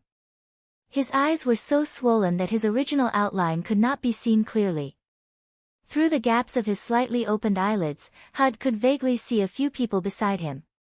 Now, not only was his vision severely blurred, even his hearing was greatly reduced. But he knew who these people were. He knew who they were just by looking at the blurry figures. Hud could not make a sound, and Scylla could only know what Hud was saying by the shape of his mouth. I don't want to die, it's okay, you won't die. Didn't you say that you want to be a general? When the time comes, you'll go back and look down on those bastards who made sarcastic remarks. Serd's voice was trembling, and he was almost roaring. The tears at the corner of Hud's eyes were bloodshot when they fell, and they dripped onto the white pillow. He knew very well what was waiting for him. There was not much time left, but he really wanted to go back now. Even if it was to communicate with his family, it would be fine. But the distance was too far, and by the time the communication signal was transferred, it would already be too late. Looking at the gaze in Hud's eyes, Scylla knew that even at this moment, Hud still did not regret it. He did not want to die, but he did not regret it. Diaz had once said, in the army, on the battlefield, the general was responsible for commanding, and the soldiers were responsible for dying. But soldiers had their glory, and they had their beliefs. They would die without regrets. Raising his hand, Scylla placed his finger on Hud's hand. It looked like he was giving his comrade one last encouragement, but in fact, Scylla was analyzing the toxins in Hud's body, and then synthesizing specific antibodies based on these toxins. He secreted the specific antibodies from his fingertips, and they seeped under Hud's skin through his pores, and through his blood circulation or other means, they were transmitted to various parts of Hud's body. Serd, who had been trying hard to decipher what Hud was trying to express, saw that Hud's eyes had suddenly closed tightly, and his lips were no longer moving. Instantly, his tears flowed out. Scylla used his hand to poke Serd, who was immersed in grief and wiping his tears. He's just asleep. Look at the heartbeat shown on the device. Serd, it seemed like he really had fallen asleep. 5 minutes later, the heartbeat was still there. 10 minutes later, it seemed like it was beating even stronger than before. After Scylla was certain that Hud's life was not in danger, he patted Serd's shoulder and said, "Call the healer over. Hud's vitality is probably too tenacious that even Azrael wouldn't take him in." "Oh." Serd was still a little absent-minded. He called the healer over according to Silen's words. Looking at the medics who were clicking their tongues in wonder, Silen shook his head and left. But Silen did not return to the sick room. Instead, he went to the temporary analysis room. There were some researchers who were busy working there. Some of them had escaped from the base earlier, and some of them had come with the medical ship as support. But until now, they had only managed to analyze a dozen or so toxins and antibodies. Many of the soldiers who were scratched and infected by the black mice were still waiting for the unknown antiserum that could detoxify them. Silen sighed. He had really overestimated them. Right now, he really did feel the same disappointment he felt when he looked at the other researchers in Seven Lights Institute of Mechanical Engineering. Hey, who are you? Hurry up and leave. This is not a place for you warriors. You have absolutely no regard for discipline and don't know what's good for you. Don't interfere with our work. Silen ignored whatever these people were saying and walked straight to a molecular synthesis analyzer. He grabbed the researcher sitting there by the collar and pulled him away. The man raised his eyebrows and was about to say something, but Silen did not even look at him. Instead, he took out a handgun and aimed it at the man's mouth. The moment they saw Silen take out his gun, the surroundings immediately quieted down. The few people near the door ran out to call for the soldiers. Sitting down in front of the instrument, Silen swept a glance at the case on the operation panel and then stopped looking at it. His eyes were glued to the screen, and he withdrew his gun to free his hands. His fingers pressed on the operation panel, and the buttons he pressed were absolutely accurate, as if he was very familiar with the instrument. His hand's speed grew faster and faster, and he looked incomparably practiced.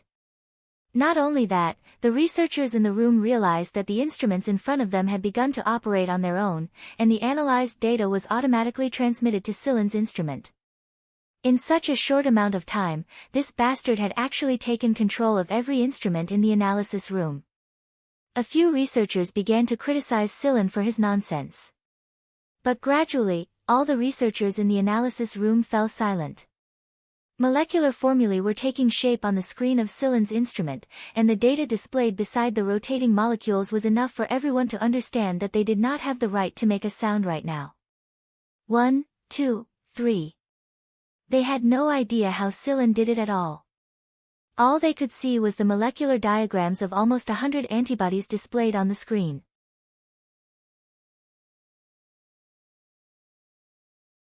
Chapter 44.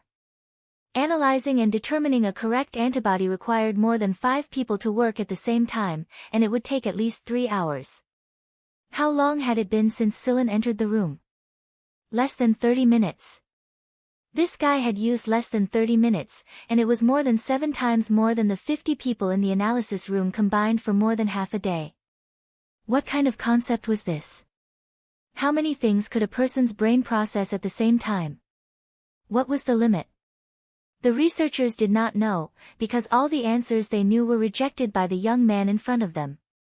Just the images on the screen that changed so quickly was enough to make them dizzy. One man, one pair of hands, controlling more than 30 instruments in the analysis room, analyzing and verifying data at the same time. Through multiple parameter calculations and probability analysis, he had obtained 100 antibodies in less than 30 minutes. Silen ignored the stupefied researchers. He transferred the conclusion he obtained to the synthesizer and inputted the parameters. He separated the antibodies obtained from the synthesizer and labeled the type and dosage. The researchers who ran out earlier and the soldiers who were called over stood quietly at the door and watched Silen busy himself in front of the synthesizer. Silen turned his head and glanced at them. What are you still standing there for? Take these synthesized antibodies and use them first. If one doesn't work, try another one. Try them one by one. There's bound to be something that works. The antibodies can be stacked. The soldiers who came over reacted a little faster. After all, the injured and needy person was their comrade. He placed the synthesized antibodies into boxes according to their labels, saluted Silen, and then quickly left the place. Silen let out a long sigh when the antibodies were all synthesized. He had spent a lot of energy in this 1 hour. Not only did he have to process the data from more than 30 instruments at the same time, he also had to add in some of the parameters he obtained from the underground cave. There was no doubt that the computational load had increased. To be on the safe side, Sillin added a couple of antibodies that were related to the big black mouse's poison. At the same time, he also modified a dozen or so antibodies so that their side effects would be even smaller. Huanil, who was commanding the battle against the black mice on the outside, listened to the report from the communicator and smiled. He shouted at Knight, who was firing 2 guns not far away, "That friend of yours is a fucking genius. He finished the work of 50 researchers alone. He synthesized more than 100 antibodies. Of course, don't you know whose friend he is?" Both of them felt much more at ease. An hour ago, Pride was clawed and sent to the intensive care unit. Originally, he was worried about whether he had the corresponding antibodies, but now, there were more than 100 antibodies. Walking out of the analysis room, Sillin returned to the ward, and the medical staff treated his wounds again. "Have a good sleep. You'll recover faster that way." "Yes, I'll sleep." Sillin smiled, but the medical staff did not notice the meaningful look in Sillin's eyes. The medics had just left when Sillin's communicator rang. It was something Huanil had specially prepared for Sillin on the spaceplane when he was injured. After the call connected, Knight's face appeared on the screen. "Yo, your complexion looks good. You don't look like a heavily injured person." He wasn't seriously injured in the first place. He just looked scary, Sillin said. It was still very noisy on Knight's side. The sound of gunfire was incessant. "Hee, Sillin, I'm telling you, that big black mouse has been eliminated. You definitely won't be able to imagine how he was eliminated." Knight's face was wrinkled with joy. After hearing that the rat poison in Pride's body had been removed, Knight's heart was very relaxed right now. Otherwise, he wouldn't have taken this opportunity to share the embarrassing news of the battlefield with Sillin. He had wanted to call Pride's communicator as well, but that kid had fallen asleep after injecting himself with the medicine. "Oh. Tell me." Sillin also wanted to know how useless that big black mouse was. "I don't know what went wrong with that big guy. It didn't even look at the road and just charged around. In the end, it crashed into a 200 square meter liquid nitrogen warehouse in the base."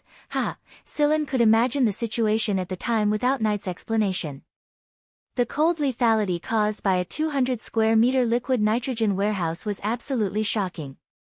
Coupled with the big black mouse's rampaging speed, the power of the cold explosion was not something the big black mouse could withstand in its current state. If it had been the big black mouse with the white ball in its body before, the liquid nitrogen would not have caused much harm to it. It was injured one moment, but it would recover in the next. This further proved that the white ball was special. Sillin rubbed the green pattern on his finger. No one could tell what he was thinking. The big black mouse was suffering from the cold damage caused by the liquid nitrogen warehouse, and then it was attacked by the operation team's firepower. One could imagine its ending. Knight described the situation vividly. After all, almost everyone on the battlefield was cleaning up the last loose ends, so there wasn't much to do. "I even took the opportunity to snatch some souvenirs, the big black mouse's claws and front teeth. I didn't get them if I was slow." Knight was very smug. "You can be smug all you want. Right, don't hang up yet. Let me show you the beautiful nurse," Sillin said after looking at the monitor next to him. The monitor was showing the scene outside the door. A beautiful nurse with a graceful appearance was standing at the door with a medicine tray and pressing the doorbell. When Sillin answered the call just now, he had set the door to anti-disturbance mode, so he had to press the doorbell to let the person inside open it if he wanted to come in. Sillin placed the communicator at the corner of the bedside table. It looked like he had cut off the connection, but in reality, it was just that he could not hear or see the other side, but the person on the other side could hear and see the scene on this side. He also covered it with a book as a cover, so it would not be discovered. Knight looked at the image of the beautiful nurse coming in with the medicine tray on the communicator, and his smile was especially sinister and wretched. Her figure was really good. With such a beautiful nurse taking care of him, that guy Sillin was in luck. The nurse smiled warmly and said softly, "It's time to change the bandages." "Thank you." The nurse simply pursed her lips and smiled at Sillin's gaze that was lingering on her voluptuous chest. She skillfully replaced the infusion bag with a new one before reaching out a fair and smooth finger to poke Sillin's forehead. "Little pervert." Sillin was not embarrassed at all. He giggled and said, "That's because I'm facing a beautiful woman." After the beautiful nurse had left, Sillin turned on the communicator. "How is it?" "Not bad, right?" "Stunner, appraisal complete," Knight said with a wink. "Why don't you mutilate yourself a bit and enjoy the service of a beautiful woman?" "TSK, go enjoy it yourself. I'm not talking to you anymore. I'm going to clean up the battlefield. After I'm done with the last few black mice, I'll tell you guys about today's great showdown when we get back. I heard that you thoroughly despised those arrogant researchers today, kid. Well done. Forget it. Hurry up and clean up the mess and get yourself a few more rat claws. We can sell them for a high price when we get back to Seven Lights. Makes sense. I'm going to grab a big bag first." After ending the communication, Sillin's smile faded away. His eyes were cold as he stared at the infusion bag he had just changed. A killer could not hide the cold stench of blood even if they had changed their skin. However, he did not need to do it himself this time. Someone would naturally investigate this.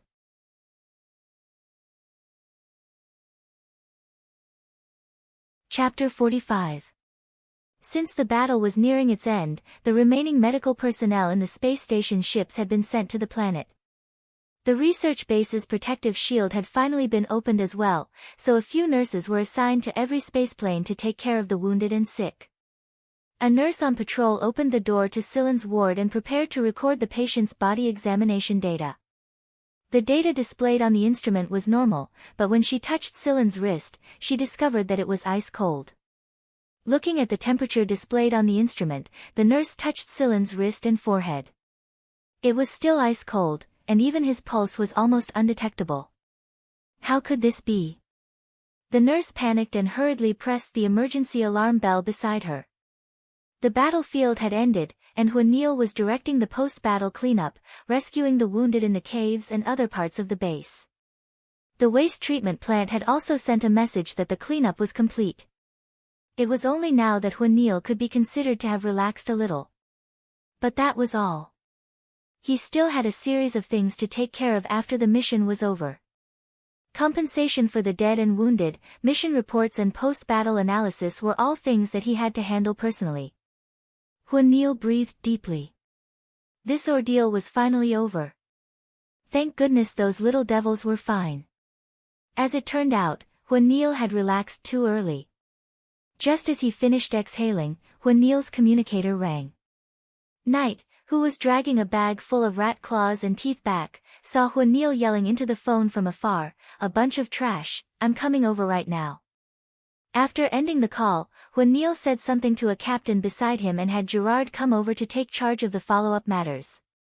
Then, he ran towards the spaceplane. Did something happen? Knight walked over and asked the captain.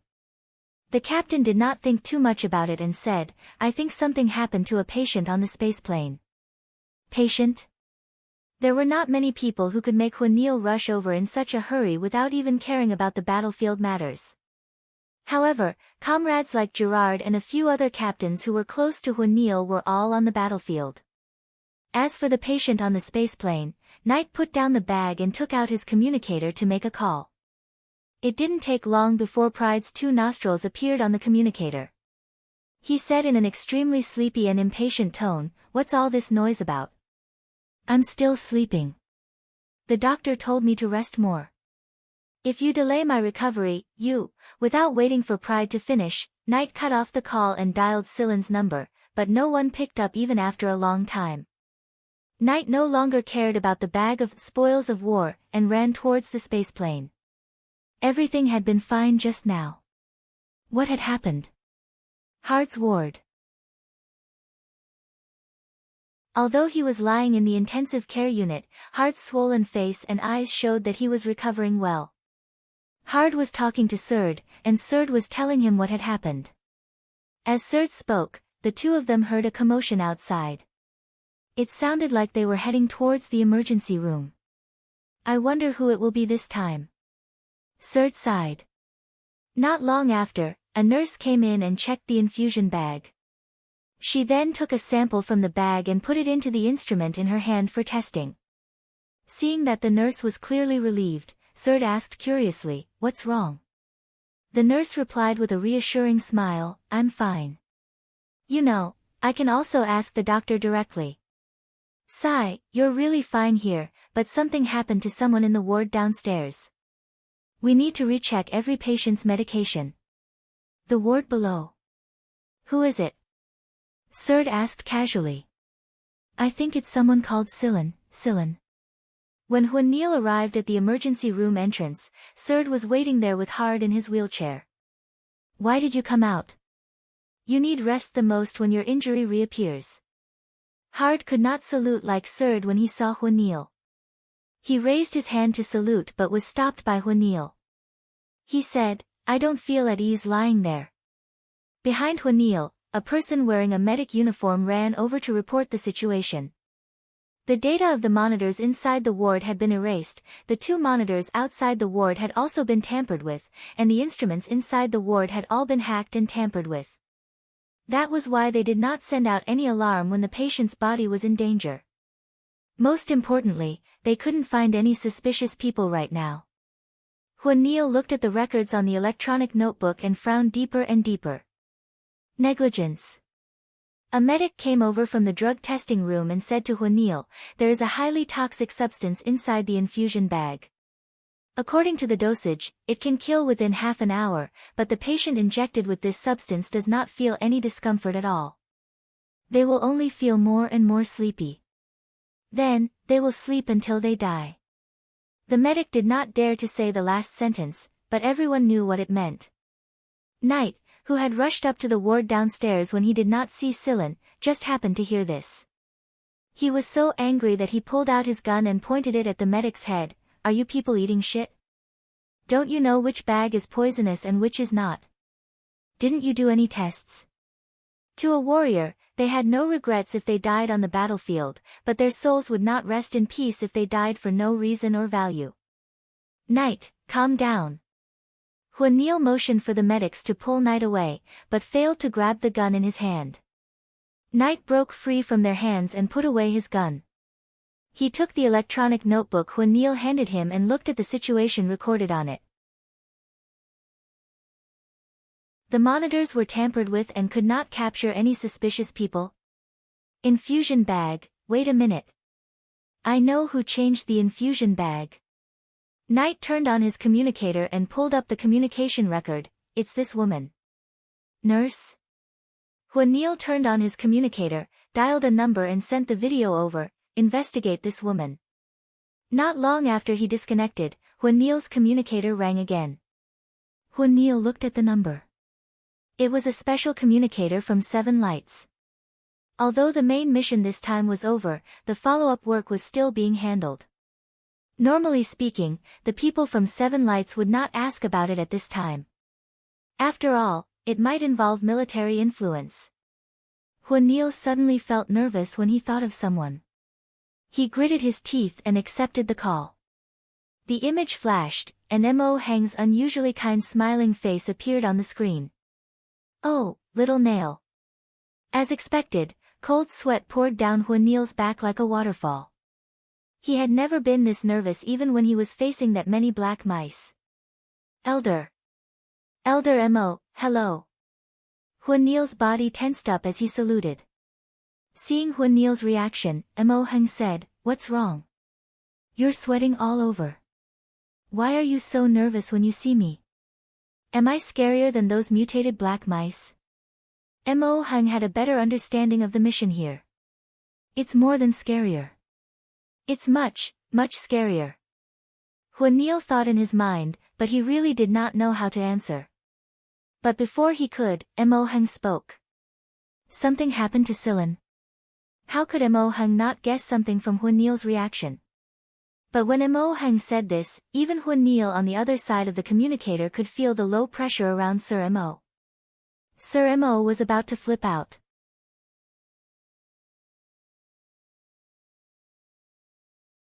Chapter 46.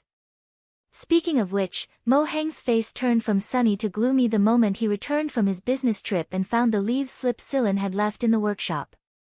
It caused everyone in the research division to keep quiet out of fear. Everyone knew that Sir Mo was in a bad mood, very bad at that. Because he knew certain things about the military operation, Mo Heng refrained from contacting him. It was only when he heard that the operation had come to an end, and that Silen had analyzed and synthesized over 100 antibodies by himself that Mo Heng's mood improved a little. To quote Vice Headmaster and Ting's words, the old fox's tail had risen a little higher. But Mo Heng didn't expect that Sir Mo's cloudy mood would turn into a storm the moment he heard that Silen was in trouble. Mo Heng's expression turned even darker as he listened to Huan Niel's explanation. You're saying that my disciple made such a great contribution despite his injuries, but in the end, he was stabbed in the back. Huan Niel was silent. With his understanding of Mo Heng, it was best not to speak at this time. What's the situation now? Mo Heng's voice turned deep and heavy. It was so heavy that it was almost unbearable. After resuscitation, the doctor said that he has stabilized a little. I'm still worried. I'll rush over with some people right now. Huan Niel was contacting Mo Heng from a lounge next to the emergency room. While Huan Niel was sweating profusely as he dealt with Mo Heng, a medic knocked on the door and came in. Huan Niel had told him before to inform him the moment there was any progress from the emergency room. Seeing that Huan Niel was contacting him, the medic passed him the tablet.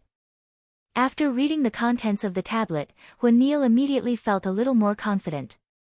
Elder Mo, I just received news that Silen is out of danger. Seeing Mo Heng's obviously distrustful gaze, Huan Niel took the communicator into the emergency room and showed Mo Heng the vital data on the device. Then, he looked at Silen's complexion.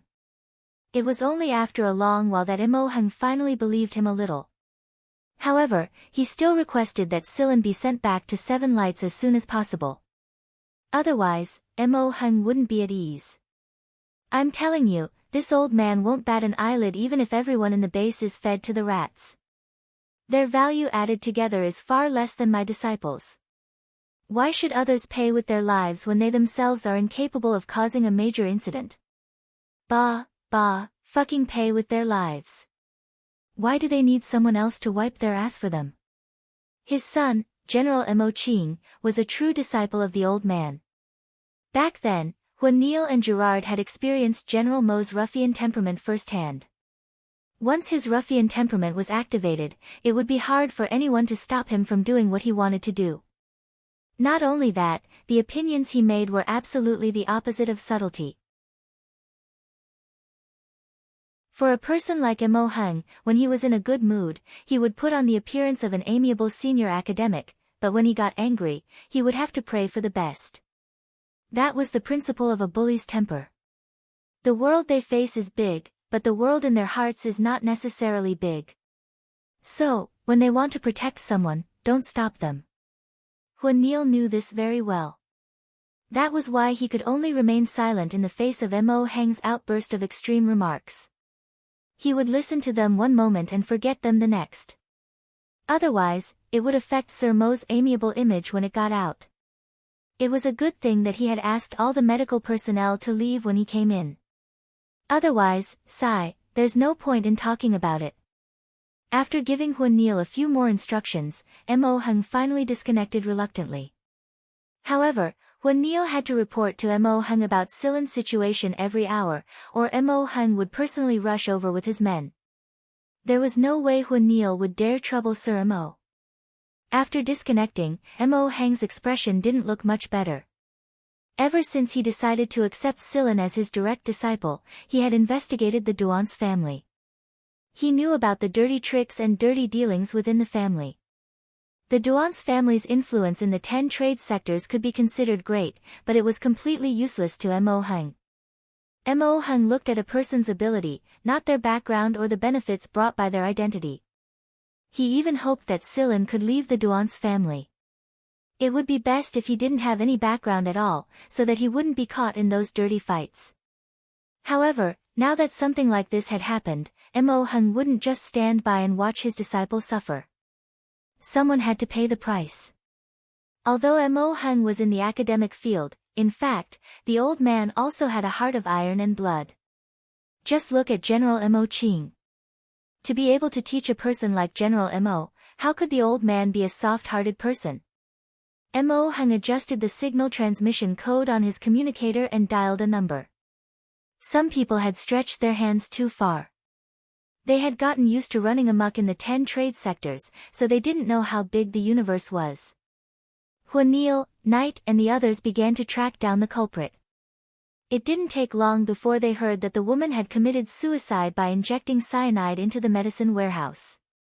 Moreover, she didn't avoid the warehouse's surveillance cameras and injected a large amount of cyanide right in front of them.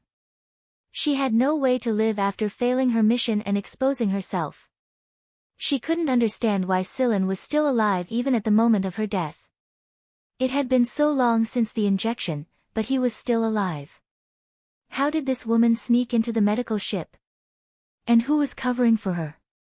The interrogations and checks on medical personnel were also relatively strict. She definitely had accomplices, and more than one at that.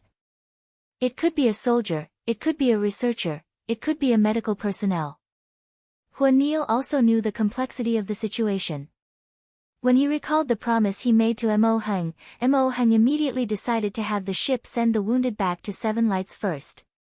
Silin, Pride, and the others would assign special personnel to watch over them. Nothing could go wrong, or else the epaulets on his shoulders would have to be removed.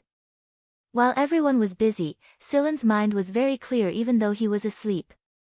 He knew what was happening around him, knew Mo Hung's concern for him, and knew that Knight, Hard and Surd had been standing guard outside the door all this time. It would be a lie to say that he wasn't touched. Genya had told Silin when he was very young that humans were social animals. The number of people who had brushed shoulders or swept their gazes across the galaxy was more than 100 billion, but the number of people who truly treated you well could be counted on one hand. This was a kind of wealth that could not be obtained no matter how much money or how long one spent. Even a loner would have a longing hidden in the depths of their heart. This show was developing according to Silin's expectations. He predicted that those people would have a backup plan, and the moment he saw the woman holding the medicine tray on the monitor, he knew that the backup plan had come. That was why he had left his communicator on and left a trail for Knight to trace. Even if he couldn't, he could still force the killer to his death. This kind of killer who failed his mission and exposed himself was dead for sure. However, this incident also allowed Silin to feel the warmth he hadn't felt for a long time. It was the comfort he felt again after Genya and Hina left one after another. When he was lying on the sickbed, there was at least someone standing guard on the other side of the door. For someone his age, he had experienced too much.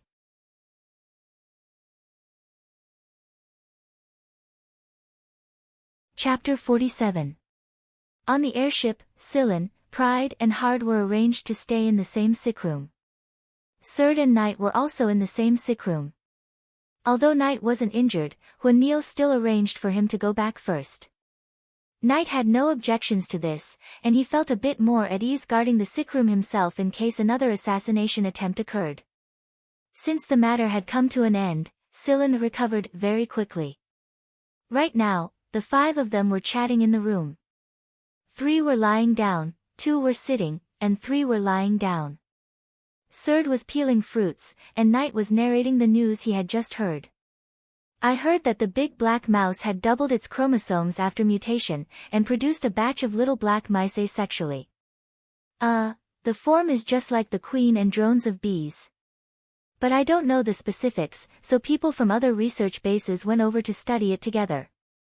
You know, if the results of this research were to come out, it would at least be published in an academic electronic journal with more than 70 contribution points in the League of Stars. Then they would become famous. Don't the people in the research base have any psychological trauma at all? Serd asked. Even now, whenever he talked about mice, he would recall the scene where he brushed past those black mice and felt an uncontrollable chill. That's what those people like. For example, if you were shot in the middle of an operation and managed to survive, would you be afraid of being robbed? Would you pick up a gun and participate in an operation next time? Of course I would participate in an operation. What's there to be afraid of with a gun? Isn't it normal to get shot? They are the same. Isn't it normal for them to research strange things? Sigh, don't interrupt me, I'll continue. Knight cleared his throat and continued, I heard that those black mice produced a certain enzyme in their mutated bodies that allows them to continuously breathe without oxygen for a period of time. This also explains why they could stay in the deep underground cavern for such a long time. Knight was a person who always had an "I'm impatient" look on his face when facing others, but he had a different attitude and was a lot more talkative towards those he acknowledged. Seeing Knight's "I'm an expert" look, Pride glanced sideways and snorted, what a shame. Oh ho, you have a problem with us, young master. Why don't you take a look at yourself? It's understandable that Sillin and Hard were injured, but what about you? Young master, useless burden. When he saw Pride glaring at him indignantly, Knight threw a grape at him. Don't tell me that you can't tell that the people in your group are special agents. It's precisely because I can tell that they are special agents that I don't want to be next to them. That's why you deserve to be scratched by the black mice. Was that something you could handle alone? Do you think you're a star-level hunter or a heavenly edict warrior? Use your brain more, or else you'll never catch up to your brother, Ji Feihong. If I can't become a heavenly edict warrior, do you think you can? At least I became one before you did, Knight said disdainfully. If it wasn't for Ji Feihong asking him to take care of him, would he even care about this idiot? When Serd saw that Pride was about to charge over and fight to the death, Serd immediately went up to mediate. Sillin was amused as he watched from the side. If Serd didn't step forward to mediate, Pride would probably get beaten up by Knight again. Similar incidents had already happened a few times. However, the Heavenly Edict warriors and star-ranked hunters that Knight mentioned caught Sillin's attention. There were countless hunters in the League of Stars, and those who stood at the top were awarded the title of Star, which was what Knight referred to as star-ranked hunters. Currently, in the hunter world of the League of Stars, there were a total of 6 people who held the title of Star. The leaders of the 4 great hunter regiments were all star-ranked hunters, and there were also 2 elusive loners. These 6 people were collectively known as the 6 Stars of Hunter. In the army, the Heavenly Edict warriors held the highest honor among warriors, and were awarded the title of Heavenly Edict. However, they were too mysterious, and many things were classified as top secret by the army. To the public, they only existed in legends. Even the descendants of generals like Knight and Pride were not clear about them. They only knew that there were 4 of them. The 4 Heavenly Edict generals and the 6 Stars of Hunter were the lifelong goals of warriors and hunters in this era. Only after this mission did we realize the difference between students and the regular army. We still need to work hard, Hard sighed as he lay on his sickbed. Hearing Hard's words, Knight and Pride looked at Sillin at the same time without saying a word. Hey, what kind of reward do you think the school will give us after we return? Serd said expectantly. Reward? Knight rubbed his chin, it's either credits or money. However, we will record a military merit in our files. It may not be a lot, but it's at least an honor. It will be more useful if we mix into the army in the future. That's good enough. Military merit is enough. Hard grinned. When they arrived at Planet 7 Lights, the warship stopped at the space station and was transported by a spaceplane. They landed at the Training Division's special port. Sillin and Hard were pushed out in wheelchairs. Originally, Pride was supposed to be pushed as well, but he did not sit on it for the sake of his pride. A lot of people were already gathered at the training division's port, and some of Seven Lights' higher-ups were present as well. After all, this operation was due to the accident at Seven Lights Research Base. The students of the training division were all present, and so were Lung and Ci Jincheng. However, Lung was winking at Silin and pointing towards a certain direction with his chin. There was a very familiar long flying car parked there. After Silin was pushed out of the spaceplane, a person walked down from the flying car. When Knight saw that person, he abandoned Silin and retreated without any sense of loyalty. From the looks of it, he was trying to hide as far away as possible.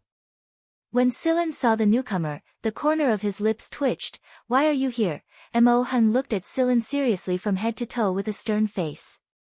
After confirming that he had recovered well, he raised his hand and pinched. At the training division's port, the students and school higher-ups who came to greet and comfort the wounded, and the people who came down from the spaceplanes added up to several thousand people. Under the gazes of these several thousand people, Silin was pinched and reprimanded by Mo Hung. Mo Hung's strong and vigorous voice could be heard in the huge port. There were a lot of seniors among the students who came here, and they had only seen Mo Hung's amiable appearance before. When had they ever seen Vice Headmaster Mo like this? Every single one of them fell silent. Just looking at Silin's face pinched by Mo Hung was enough to make their faces hurt. However, the school higher-ups were surprised. Those who knew Mo Hung well knew that he would only pinch someone's face if it was someone he cared a lot about. Moreover, Mo Hung might look like he was reprimanding Silin, but he was actually telling everyone else that this kid was under his protection, and they would have to go through this old man first if they wanted to touch him. 10 trade sectors, inside a manor on a planet at Sector D that was not far away from the bustling city. Aflon was watering leisurely with a watering can, and behind him, Officer Safo was reporting the situation. Those families have suffered quite a bit from this incident.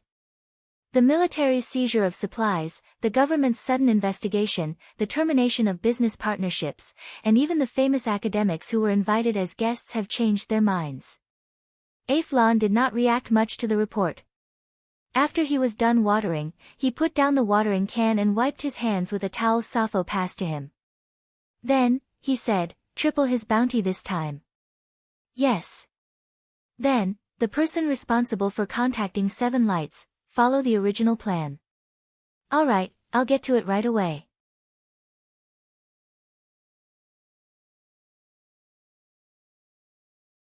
Chapter 48. Careful, watch your legs. Hey, be gentle. At Seven Lights Technology Development Zone's Research Division Hospital, Mo Hung was directing people to transfer Silin from the wheelchair to the hospital bed. Silin had said that he could move on his own, but Mo Hung did not listen to him at all. On one hand, he wore a look of disdain as if Silin was a troublesome person, and on the other, his hands were constantly directing the people carrying Silin to move as if he was afraid that Silin would bump into something. Silin wanted to cry but had no tears. In reality, he could kill 10 black mice with his bare hands right now without suffering a single injury, but who told him to pretend to be sick? Pretending to be sick was a very painful thing. He brought this upon himself. Although the medical equipment showed that Silin was completely able to leave the hospital, Mo Hung still forced Silin to continue recuperating for another 10 days, and no one was allowed to visit him during these 10 days. In reality, this was probably his punishment for Silin's sudden leave to participate in the training division's dangerous mission. Every day, Silin could only communicate with other people through the microcomputer. Seven Lights had an internal communication platform, and Silin's friend list only had 5 people: Knight, Lung, Ci Jincheng, Hard and Surd. Although there were only 5 of them, the chat box was flashing non-stop every day. Today, when Silin woke up in the morning and turned on the microcomputer, several messages popped up. They were all talking about the same thing, the rat extermination mission that the 5 of them had participated in. Now that the matter over at the biochemistry base had been resolved, there was no longer a need to hide it any longer. Moreover, even if every student in the training division kept it a secret, some students who were not part of the training division could always inquire about it if they wanted to. Since the matter over at the base had been exposed, Silen and the other 5 students who participated in the mission had also been exposed. There were even people who had created a strength ranking for them. Silen opened the 7 Lights forum, according to the forum address Night left behind. As expected, the first few hot threads were related to them, and there were even pictures of the black mice at the top. There were a lot of replies below, some positive, some negative. Of course, there were also people who came purely to see the mice. As for the ranking of the 5, from 1st to 5th, they were Night, Pride, Surd, Hard and Silen. As for why the ranking was like this, there was a reason. Why were Hud and Silen at the end of the line? When they got off the spaceplane that day, only the 2 of them were sitting. Hard was discharged the next day, but Celine had to wait a few more days. That was why he was the last one in line. Pride should be thankful that he insisted on not sitting in a wheelchair that day. Otherwise, he would have died of depression if he had to queue behind Surd. However, the more Silen read, the more ridiculous the content became. Where did it start to stray from? This was due to the person on the 1626th comment, Bayan. As soon as this person replied, the comments below began to go astray until they had nothing to do with the content of the post. This was probably what Knight and the rest wanted Silen to see. This is what the old man said. Actually, I'm more optimistic about the 5th one. As a result, the people below began to reply, and judging from the time, the speed at which they replied was extremely fast. In less than a minute, more than 5 pages were filled. Surprise appearance of Beauty Saw. Beauty Saw, did you see the vow of true love I wrote to you 57 days, 12 hours, 38 minutes and 3 seconds ago? Is this the legendary Beauty Saw? Could it be that Beauty Saw is interested in the 5th brat? What? Beauty Saw is interested in the 5th brat. Beauty Saw, have you already given your heart to the 5th brat? Breaking news, Beauty Saw has a crush on a first-year junior. Which bastard is the 5th? Drag him out and strip him. Silen was speechless. He really admired their ability to twist words. He had witnessed how they could turn a grape into a durian, and each of them was more confident than the other. Silen was speechless at the replies when the chat window started to flash again. Lung and Knight's avatars kept flashing. What now? He clicked it open and saw that both of them had sent him a large picture. On the picture was a girl wearing very fresh light-colored casual attire. Her hair was tied into a ponytail, and she was wearing a sun hat. Her expression could not be seen clearly, and she was holding a bouquet of flowers in her hands. The main point of this picture was that its background was the hospital Silen was staying in. Silen, look at the main page of 7 Lights forum. C.I. Jincheng sent over a message. When he returned to the main page of the forum, he saw that all the posts marked in red were incomparably eye-catching. They were all posts about that Beauty Saw, and there were countless comments denouncing Silen, Beauty Saw's rumored boyfriend. There was also a pinned post titled, Live Stream of Beauty Saw Visiting Her Rumored Boyfriend. The more Silen read, the more confused he became. He didn't even know who Beauty Saw was, so what the hell was this rumored boyfriend? The little speaker below the chat window kept ringing, and Silen immediately clicked on the simultaneous call button. Hello, Silen, have you seen Beauty Saw yet? Silen, you're actually raising wildflowers, no, delicate flowers, behind our backs.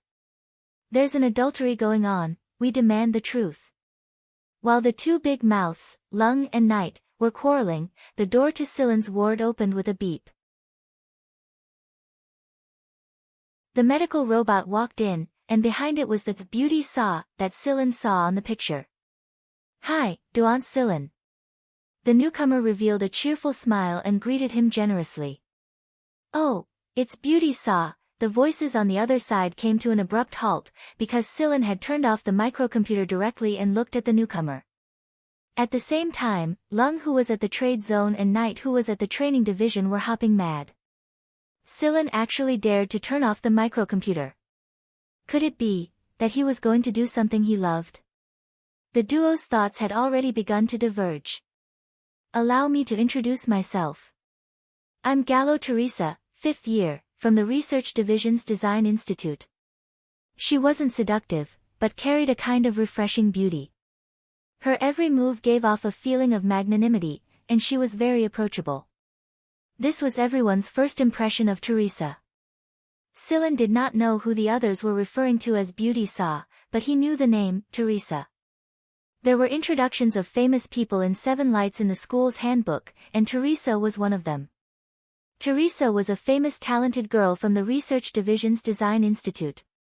She was a specially recruited student, and she was promoted straight to 5th year after 3 years of school.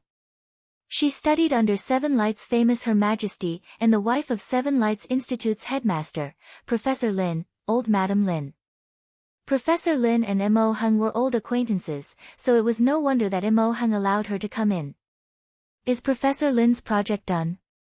Cylon asked.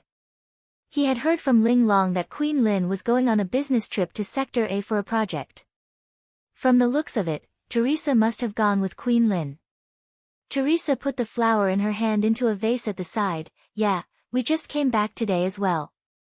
Professor Mo praised you quite a bit at the dinner table today, and there aren't many people who can earn such high praise from him.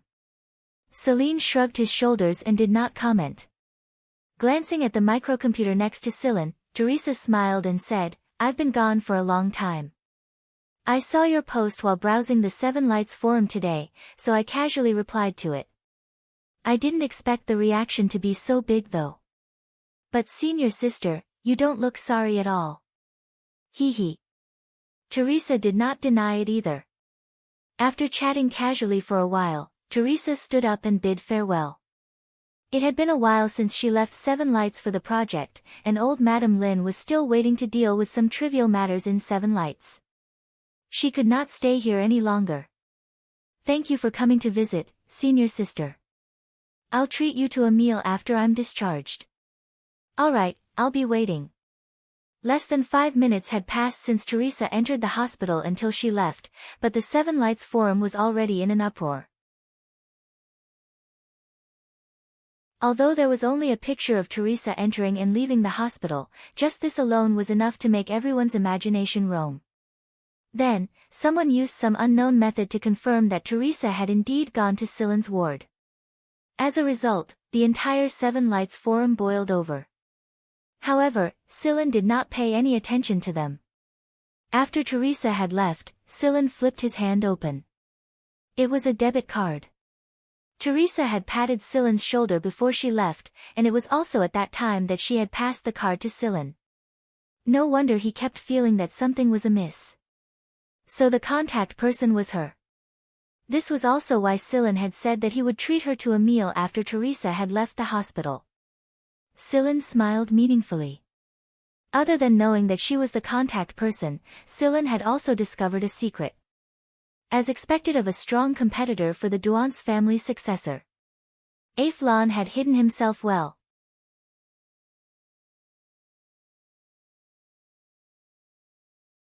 Chapter 49.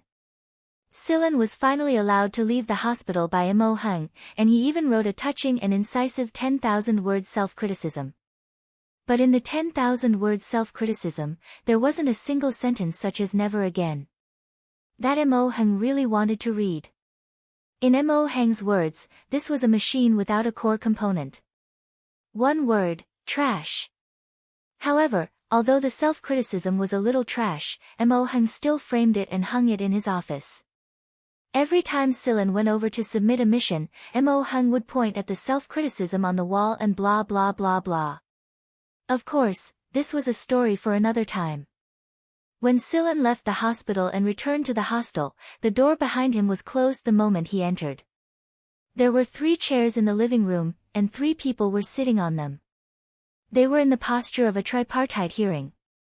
The trio who were usually too busy to return to the hostel were all present. C.I. Jincheng was playing with the control panel in his hand. If Cylon were to run out right now, he would probably be attacked by some unknown substance.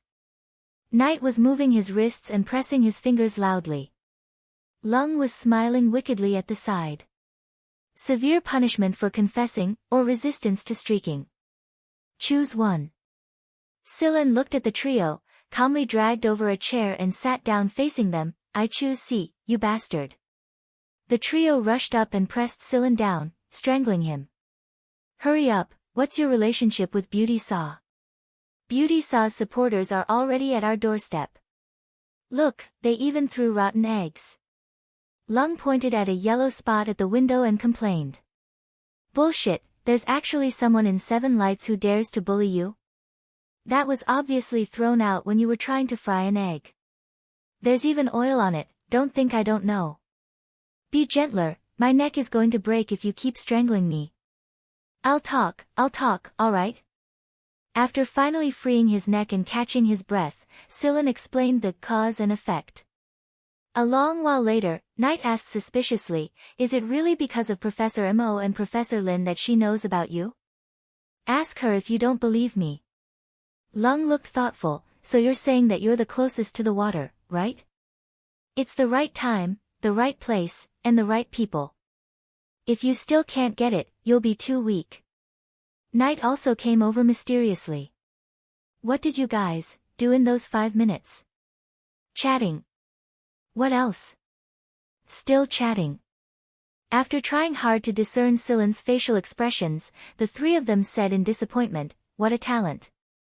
Speaking of which, when the students on the Seven Lights forum dug out Sillin's identity and background, there were indeed some who gave up.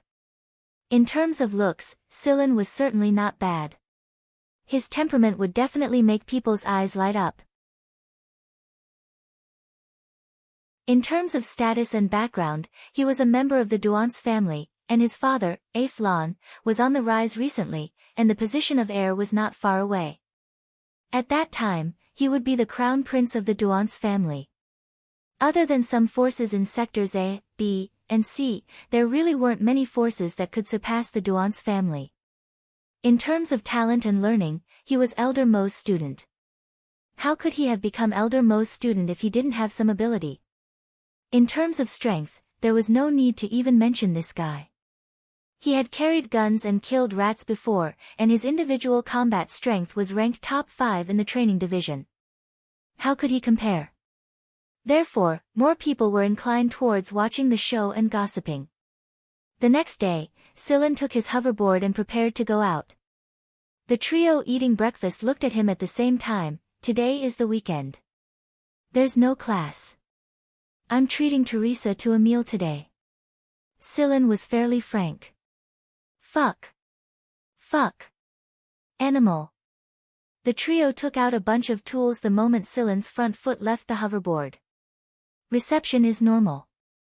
Let's test the satellite surveillance. Let's see how that Sillin guy picks up a beauty this time. Sillin knew that the 3 scumbags in the hoverboard would not be idle, but he did not plan to avoid them. After buying a few things on the way, Sillin came to a forest outside the school zone and arrived at the agreed place with Teresa. Teresa was already waiting there. She was still dressed in simple and elegant attire, and she looked exceptionally harmonious when combined with the surrounding scenery. Sorry to keep you waiting. Sillin put away the hoverboard and took out the food he just bought. It's fine. I purposely came early. It did surprise a lot of people to come to the forest area for a picnic instead of a restaurant. Why did he say that it was a lot of people? Other than the 3 idiots in Sillin's hoverboard, there were even more people who were tracking Teresa. However, be it from the satellite or using binoculars from afar, the dense forest was their biggest obstacle. They could not see clearly even if they used a fluoroscope. Therefore, they could only see 2 people sitting there, enjoying their picnic and chatting happily while watching the flowing stream. There were already a lot of photos posted on the Seven Lights forum. Although they were separated by a large patch of leaves, one could still see the 2 people sitting by the stream. They could not help but let their imaginations run wild. Inside Sillin's hoverboard, Lung complained incessantly, Sillin is so cunning.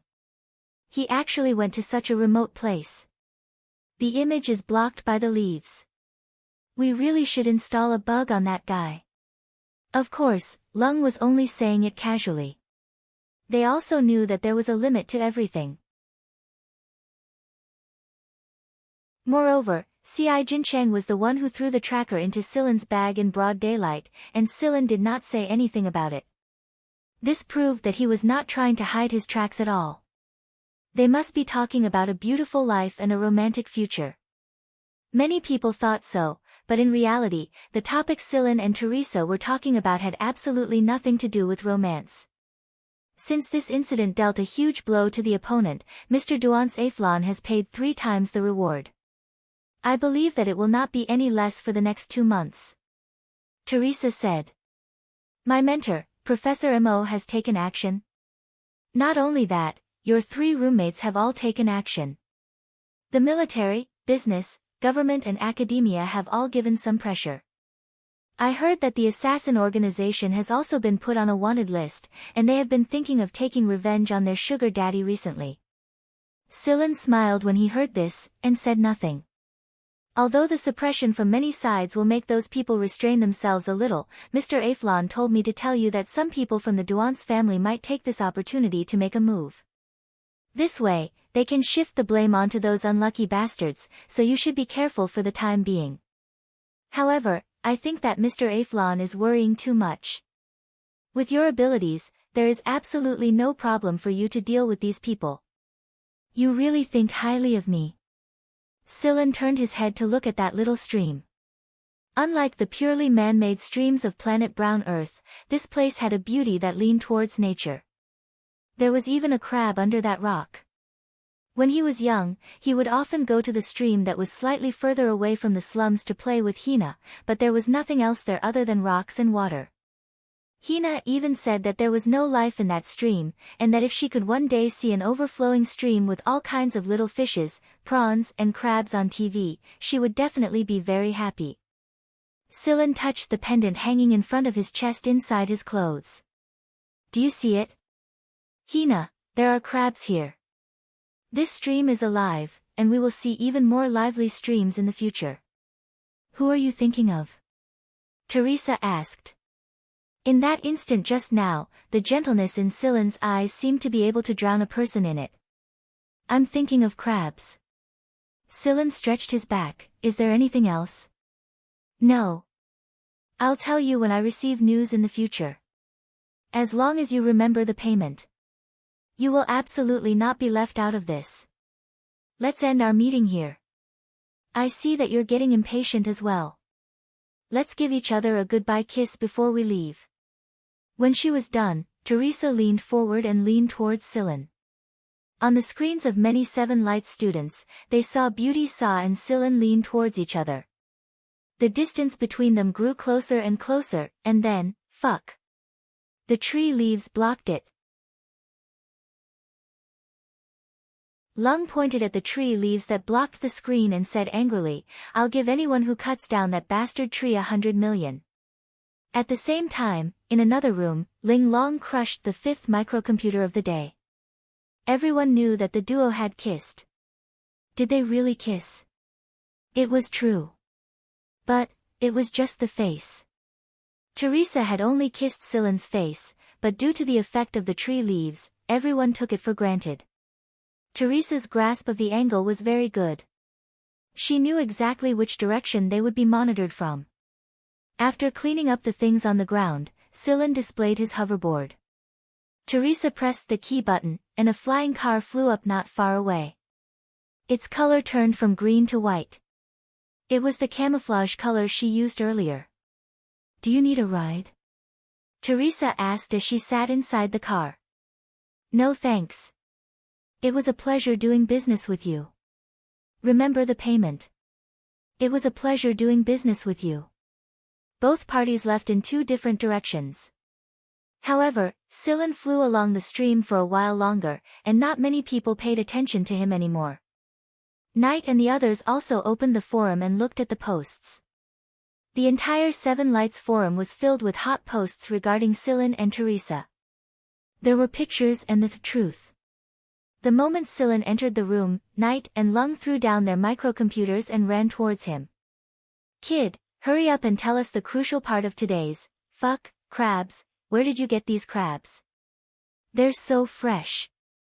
Knight and Lung did not care about the picnic kissing incident any longer. The duo rubbed their hands around a big bag of crabs. Ci Jincheng. These two gluttons. That night, while everyone else in Seven Lights was spitting saliva around the forum, the four people in Silen's room were happily eating crabs around the table.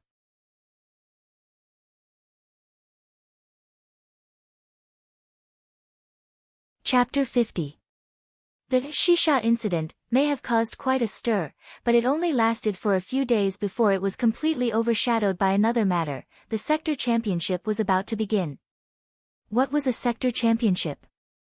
It was a sector championship that all the universities in Sector B and C and the top 10 universities in the 10 trade sectors would participate in. It included events such as mech combat, gun combat, wrestling, integrated warfare, and so on. It was a gathering of experts and geniuses from all over the world to show off their skills. It was also the most influential competition among the universities every year, and it had a special section on the electronic magazine, Gathering of Stars, that had over 70 contribution points in the League of Stars. Gathering of Stars was an electronic magazine that specialized in reporting all kinds of competitions. It was the electronic magazine with the highest contribution points in the competitive competition category, and it had a great influence on the entire League of Stars. The importance of this competition could be seen from its special section on Gathering of Stars. Moreover, this competition was closely related to each university's student source in the coming year. If a university did not have any outstanding performance in the sector championship, then who would be willing to enroll? Seven Lights was undoubtedly the beneficiary of this competition. In recent years, Seven Lights had been steadily occupying 5th place, and this was something every Sector B university was jealous of. Why was it that they were jealous of a mere 5th place? It was because the top 4 spots of the Sector Championship were all occupied by the 4 military academies of Sector C. After all, the people of Sector C were all people who had trained their skills through hard work. Therefore, the universities of Sector B would compete for 5th place every year, but most of the time it was occupied by Seven Lights.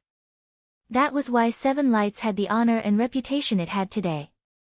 This was also one of the reasons why so many big families and forces thought of ways to send their children to Seven Lights every year. Seven Lights was like a rich family, and entering this rich family was absolutely beneficial to one's future development. Seven Lights had no lack of descendants of rich families like Lung and Pride, but the ones who truly pushed Seven Lights to the peak were almost all the specially recruited students. Therefore, Seven Lights treated the specially recruited students quite handsomely. Old professors like Mo Hung preferred specially recruited students because they had flashes of ascending to the peak. Recently, the number of people in Seven Lights at the Trade Street and the entertainment Sleepless City had decreased a lot. The training division and the school zone's training rooms were almost full every day, and some people stayed in their dorms all day long to warm up on the Sector Championship's combat platform.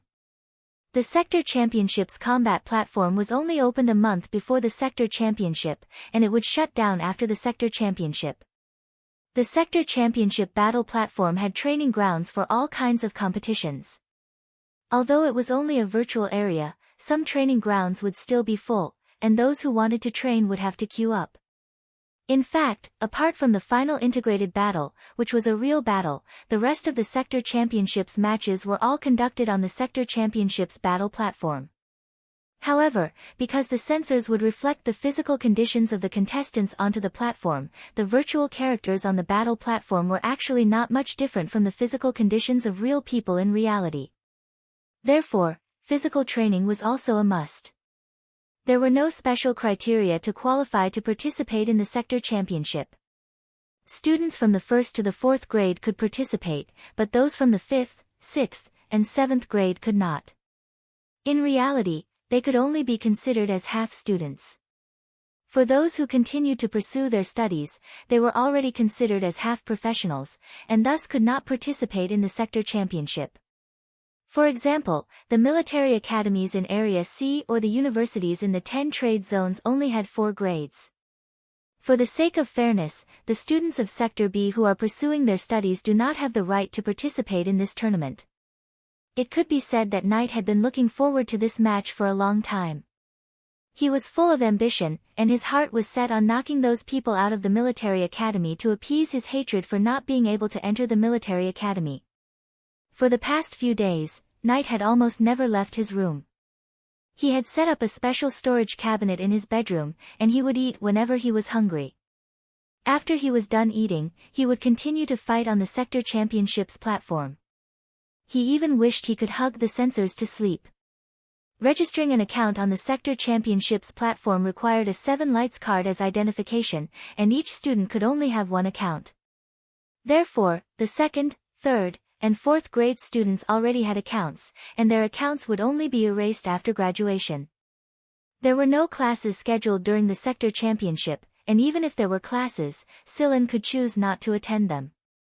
His current credits were already enough for him to enter 3rd grade straight away, not to mention that he had Sir Mo Heng's support. The instructors in charge of the class turned a blind eye to Silen's absence. He turned on his microcomputer, put on the sensors, opened the sector championships platform, and scanned his 7 lights card to register his account. The account name Silen entered was Shadow X, and the account name was displayed as usable. After various verifications, the registration was finally displayed as a success, and only a simple introduction was displayed in the Shadow XS information bar. ID, Shadow X Gender, Male Genotype Rank, B School, 7 lights Battle information, none other than the ID. The other information was automatically generated based on the 7 lights card, and they were all real information. Since he had not participated in any competition yet, many of the display bars were blank. After the information was confirmed, a choice of appearance and physique popped up. He could choose to display it as it really was, or he could modify it himself. The initial appearance that popped up was very similar to a kind of housework robot that Mo Heng and the others had created. It looked very common, and there was nothing special about it. However, Mo Heng had always liked to add extra beautification and modification to robots, and Silen was too lazy to do so many unnecessary things. It wouldn't affect his participation in the sector championship anyways. The reason why Silen participated in the sector championship was originally just to see the geniuses from all over the world, and to improve himself from the fights. He didn't think that it was necessary for him to fight for a place. After all, even if he did fight for first place, it would only belong to Silen Duance, and not him. However, Silen had still underestimated the importance people placed on face engineering. When Silen finished registering and officially walked into the sector championships platform, the first thing he heard was, "Fuck. This guy is actually running naked on the sector championships platform." Therefore, the first day Silen entered the sector championships platform, he appeared on the homepage of the sector championships forum, sudden appearance of a naked man. Shadow X had already become known before he had even started a single match. There were even some 7 lights students who accused Shadow X of losing the school's face and tarnishing its reputation. Silen was very speechless. It wasn't like this robot was showing its dick, and it looked just like those anthropomorphic housework robots that usually ran around the streets. Since the system had set up such a generic robot option, then it must have been chosen by someone. Naked my ass. Moreover, whether or not it was tarnishing the school's reputation was earned through fighting, not words. Silen paid no more attention to those bored people. He decided to find someone to spar with first and familiarize himself with platform combat. Coincidentally, there was also a person who had just finished registering and walked out of the newbie area at this time. The person was wearing camouflage clothing, and he told everyone directly that he was from Sector C's military academy. Silen looked at his information. Fong, male, 3rd military academy, rank A genotype. Not bad, a good target to practice on. Silen sent a 1v1 challenge request straight away. Fong seemed a little surprised. He was challenged the moment he came out, and it was by a rank B genotype non-military academy student no less. Why did he dare to challenge him, a military academy's rank A genotype? Generally speaking, there were many times when rank B genotype military academy students would tie or even win against non-military academy rank A genotype non-military academy students. It was no wonder that Fong was so surprised. Fong's first reaction was that this kid's brain had gone haywire, but it would be too embarrassing to refuse. After all, this was the first challenge request on the Sector Championships platform. Therefore, Fong pressed the accept button. You're tuning in to the Blissful Bookshelf YouTube channel. We're so grateful for your support, and don't forget to subscribe to join us on this incredible journey through captivating stories. Your generosity through donations truly makes a world of difference, as it's the primary source of revenue that allows me to expand and enhance this channel for you. Thank you from the bottom of my heart for being a part of this adventure.